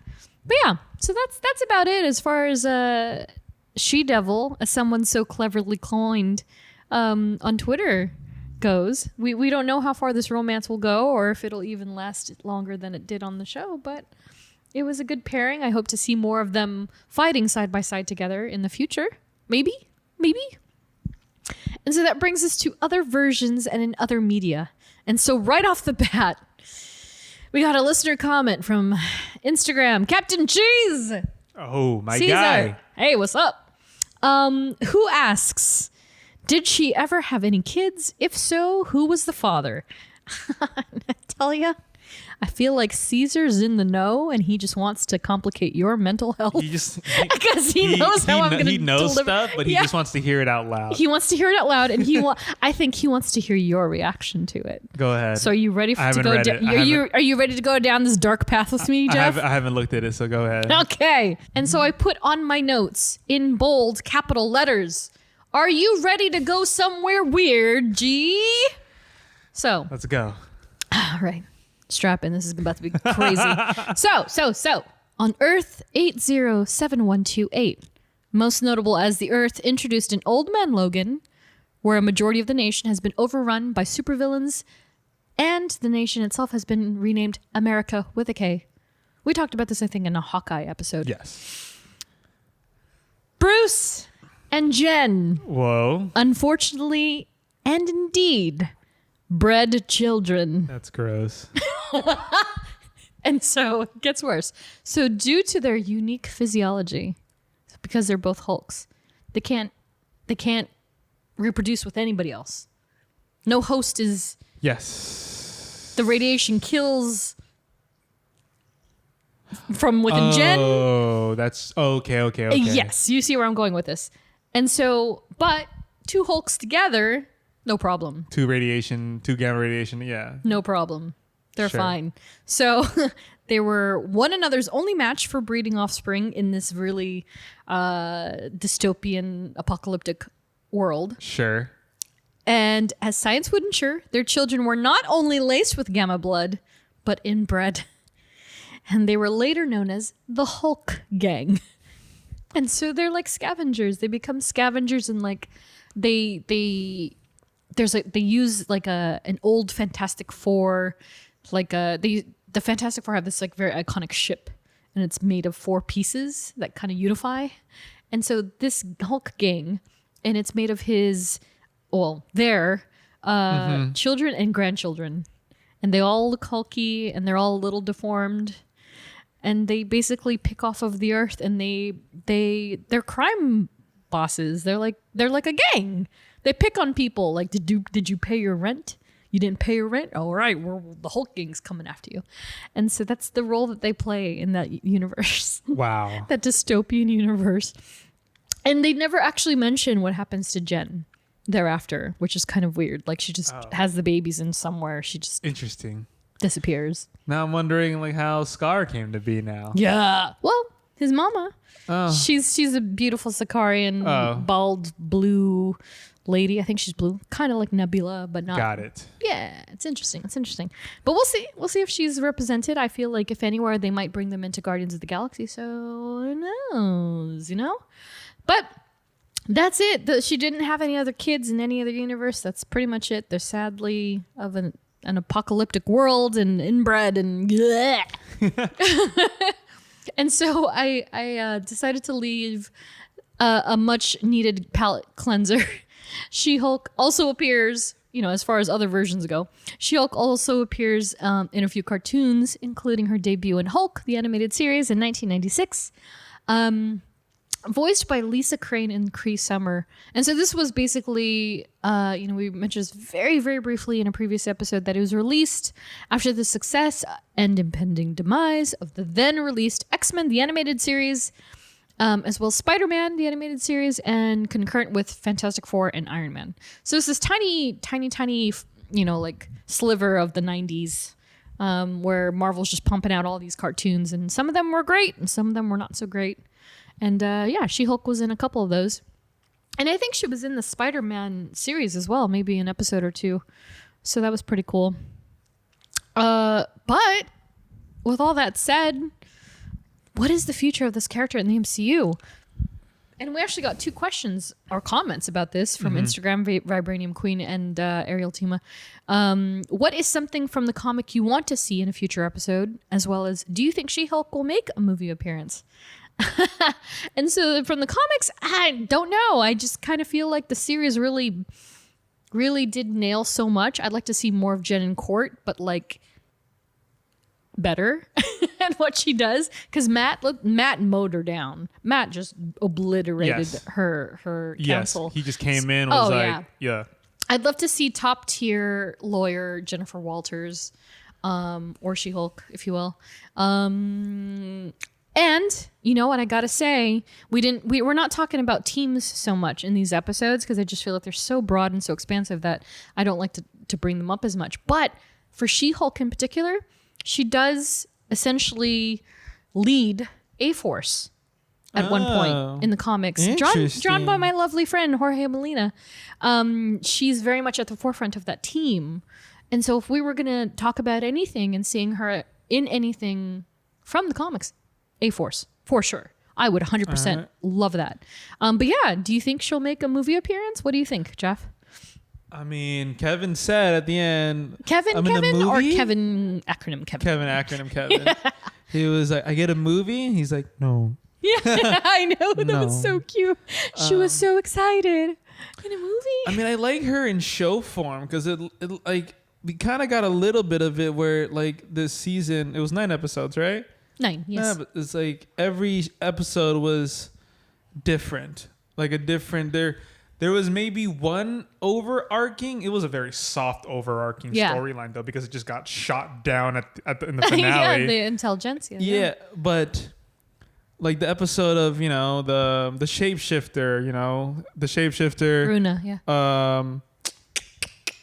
Obviously the Luke Jacobson, that was when Matt came in, and the Mr. Immortal. So it was just like, like Law and Order or Suits, the show Suits, where it's like a different. Yeah. It's Meghan Markle. I love her. It's like a different kind of like show, like a different case every episode, right? And they just do lawyer stuff. They use like the language of lawyers, and you're like, oh, I'm invested in this. So if there was like some way to do that while still combining the superhero ability of it, if that has to take a back seat a little bit, that's also fine. Yeah, but like showcase the lawyerness of it, how they did it for Daredevil, the Netflix series. Yeah, they showed him and Foggy lawyering it up. Yeah, let Jen lawyer it up. I would love to. Yeah. Oh my gosh. Yeah. I agree. Yeah, I don't know. I too enjoy the episodic format for her, and also just in general, right? Like getting to know these characters, even as far back as WandaVision onward, and getting to know the characters in a longer span of time. Yes. Which is essentially equivalent for each character a 2-hour movie, right? If you break it down. Yeah. 2 hours of getting to know Wanda, getting to know Vision, Bucky, etc. And so I almost don't. I would love to see her in a movie or 2 or 3, but I do want another season. I'd like another season as well. Would love another season. Too much to ask? I don't know, but like treat it like treat it like Law and Order SVU. Yeah, right. You know. And I hear that the contracts are very different, right? Like Oscar Isaac apparently only signed that one season. That one season, so he is free to do whatever he wants. But if and when they call him back, well, aside season 2, obviously they're filming. But they only sign per project now. So, yeah, I think 100% she not only deserves her second season, I believe they're going to give her a second season. Beyond that, not sure. Yeah. Not sure. Like, maybe she'll pop up in Daredevil. But even then, I'm kind of skeptical. Yeah. I really don't think she will. Where else could she pop up Yeah. that and also contribute to the larger, storyline? Right. Yeah, because it's hard. Yeah. And I think the most obvious possible opportunity would be wherever they expand on Bruce's Sakaar stuff. I agree. Yeah, so we'll see. There's a lot of characters. It's hard to juggle this many characters, and then with Secret Invasion coming out, Secret Wars. Yeah. Because she's essentially also the new Hulk. Yeah. Right. And then in Avengers movies, it's like I know people would love to see all these characters in one movie or whatever. Let's say it's one movie, 2 parts, and they want to see like 50 characters, and you're like, that's cool. Yes, that's great. But don't get mad when each character can only get a minute of screen time. Not if that, Yeah, 2 lines. Like rewatch Infinity War and rewatch Endgame. I remember seeing the complaints saying, specifically Endgame. I remember seeing like, oh, they didn't show enough of. And it's like, yeah. That's not the story. There's literally 28 people in this movie. I would have loved to see the Guardians kick more butt in there too. Yeah, but it's also like, that's not the story. And also, we know how much ended up on the cutting room floor because of 100%. Time. You know, like and for the record, to the fans and people who watch MCU daily, no movie studio is gonna release a 4-hour movie. Yeah. Ever. No. Yeah. If you guys knew how expensive it was to distribute that, you'd be like, oh God, okay, never mind. Yeah, there's a reason why they have to keep movies at 2.5, 3 hours, only if they know that movie is gonna make $1 billion. Which, related but not related, I wonder how it was back in the day for Gone with the Wind, because that is the 4-hour movie. It is. Titanic also, like what was it and how much did it cost and how much would that cost now? Yeah. Like holy cannoli. It's a movie that needs an intermission. Exactly. You know what I mean? So it's like, and people don't have that kind of time. People just want to be fed what's given on the screen. They don't want to wait and wait and wait. And they'll complain about it should have been longer, but it's like in reality, if you went to go buy a movie and tell your mom and dad or whoever and be like, oh, let's go watch this, and be like, oh, like they check it and they buy tickets, it's like oh, you didn't say it was a 3-hour and 50-minute movie. I don't know if I want to do that. When's a good time? Because all of a sudden now a midnight showing becomes you get home at 4 a.m. Yeah. Yeah. No. Yeah. No one's gonna do that. No one wants to do that anymore. That's very true. So I don't know where Jen ends up again. For sure season 2. And I guess what can she contribute? Yeah. I think it's tough now, I will say, because before in the Infinity Saga, everybody kind of it was easy to give certain characters their final goodbye, and there was only a handful of characters while still ushering in the new wave, like your Ant-Mans, your Buckies, your Falcons, Wandas, whatever, because now they have their own projects. But now that we have so many Marvel projects that they're introducing more rather than taking away. Yeah, it's kind of like, okay, like our character's just gonna kind of like fizzle off in the distance. Like they'll get their seasons in a movie or just movies and and then that's it? Or are we going to see She-Hulk 3 years from now? Yeah, right. 4 years from now. You know what I mean? That's so it's crazy. tough, but I think that just comes with it. And I think Marvel's aware of that. Yeah. You just have to be like, look, and then it just depends on real life people's schedules. Exactly. And what they want to do. Yeah, exactly. So, exactly. I don't know. I hope for one more season, couple movie appearances. Yep. And then if that's it, that's fine with me because we've like we've talked about, there are an endless amount of characters. Yeah, that they can introduce. Yes. And Hulks, for that matter. Yeah. And I think that they've done She-Hulk a great justice in just in a season alone. But of course, again, she deserves a little more. Yeah. Are you ready for probably what is the most interesting almost was that we'll ever have? Let's do it. Is there... This is wild. This is a ride. So, for She-Hulk, there was, believe it or not, many a name linked to this character. Honorable mentions for those almost cast as Jen Walters in the MCU includes, are you ready for it? Alison Brie. Wow. Yeah. Dave Franco's wife, and from Glow, which I actually ended up loving. I don't know have you watched Glow? I haven't. I've seen the trailers and everything. It's very good. I heard it was good. Yeah, it's very, very good. Definitely not what I expected aside the awesome wrestling. Zoe Chow, Jillian Jacobs, and bodybuilder Karina Everson. But the history for casting this character actually stems even further than the usual MCU icon. So back in the day, piggybacking on the success of The Incredible Hulk in the 1970s, New World Pictures attempted to create a series for Jen in the 90s starring volleyball star Gabrielle Reese as She-Hulk and Baywatch actress Mitski Kapture as Jen Walters. And so when that show didn't materialize, the studio then attempted to produce a film instead with Brigitte Nielsen, who was an 80s star. She was in Red Sonja. Okay. With Arnold Schwarzenegger. Okay. She's a very statuesque, 6'3". I believe she's Belgium or something. Yeah. She used to be a supermodel. And she was in the lead role. And that film was to be directed by Larry Cohen.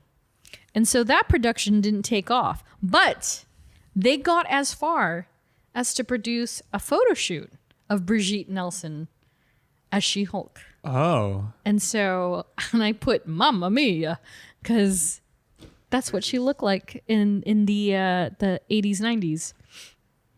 So they got that close that they were going to. And so, like, for those of you who are even remotely familiar with Brigitte Nielsen's physique, she is very She-Hulk-like. Yeah. In that she's very tall she was cut and muscular in that day.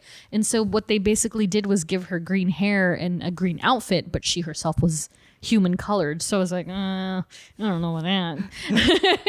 but it was a fair try. Like, that was, sure, that was cool. But none of these things ever materialized beyond this point. And last but not least, once upon a time, Nick Cage, I swear to God, this guy never quits. Nick Cage wanted to see a She-Hulk film come to light starring his Ghost Rider co-star, Eva Mendes. Wow. So he was going to produce that film with the infamous Avi Arad. Exactly. But as we know, never came to be. Because of scheduling, because of licensing, all that good stuff never happened. So Avi Arad and Nick Cage with Eva Mendes almost made a She-Hulk film. That is insane. And that's in the 2000s, right? Because Ghost Rider came out. Ghost Rider 1 and 2 came out fairly early in the aughts. But imagine that.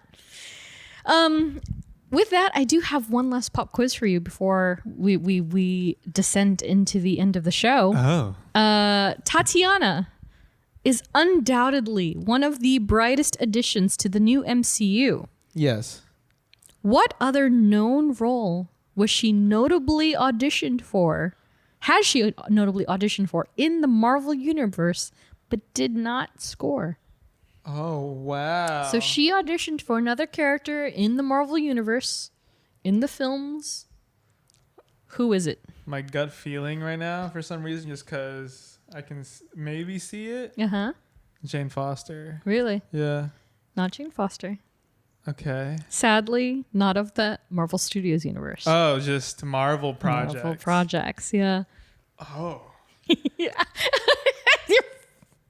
Can you give me a year range? Or like a 10-year range? In the last decade. Oh, 2010, 2020? Wow. Mm-hmm. Maybe even less than that. Last 5 years. Oh. Yeah. Whoa. Let me double check. What Marvel projects that aren't MCU? Yeah, last 5 years. What Marvel projects in the that's not MCU have been? Wow, this is how much like MCU has just taken over the yeah, the right? game. Crazy. Yeah. 5 years. Last 5 years. She auditioned for a role, didn't get it. 2017 to about. But honestly, we probably won. We won. We won. Okay. Like, it's a good thing she didn't get this role. What? But even if she had. What Marvel movie role? What movie role? What? What is even released that's not an MCU project? Yeah. Last 5 years. I'm like, okay, are we on some Venom stuff right here? Yes. Oh, I'm getting warmer, y'all. I'm getting warmer. I knew you could do it. Is it, what's her name? Is it Venom's or Eddie Brock's opposite? The girl? Yeah. Michelle Williams' role? Yes. Anne Weighing? And what? Anne Weighing? Yes. Yes. Yeah. Yeah. Wow. So Tatiana Maslany auditioned for the role of Anne Weighing, who becomes She-Venom. Ironically enough, she's another she. And she did not get the role. She lost the role to Michelle Williams. Huh. Yeah. Didn't get it. But you know what? Again, we won. It's Good okay. for her. Yeah. Good for her because she nailed a bigger, better role, I think, with She-Hulk. Not that she couldn't have crossed over in some fashion, but I think Tatiana just kills it as she like she so really good. just she's a fantastic actor. And yeah, like Fantastic. I just think about all her fourth wall breaks Yeah. throughout the show, and So it's just good. like even that promo that she did the other day, where she was like, when they were like, "Oh, is it easy to like it was something about the like not talk about secrets of the MCU?" She's like, "Oh yeah, it's so easy." And then she turns to the camera. She's like, "We would get murdered," or whatever she said. Like, that was an interview. She said they posted it somewhere. Did you not Marvel? see that? Oh, yeah. You gotta see yeah. it. Maybe we can drop the soundbite in here. Was the process of filming and such what you expected, or did things like extra emphasis on secrecy change things for you? It was easy. They would throw me in Marvel jail if I said anything. But it's so good.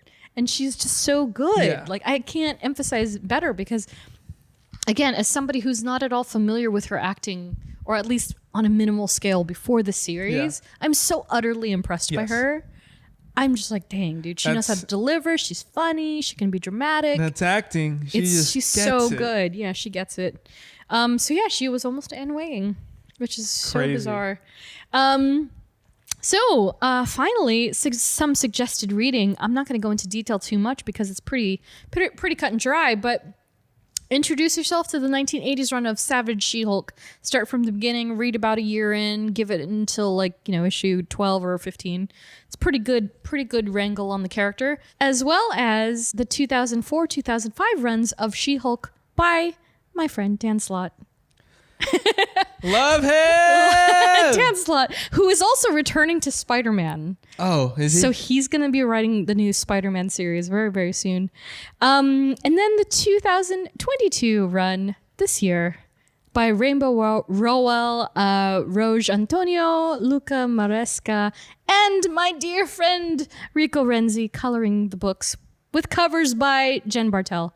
It's a fun, new, sensational She-Hulk. It's worth the read.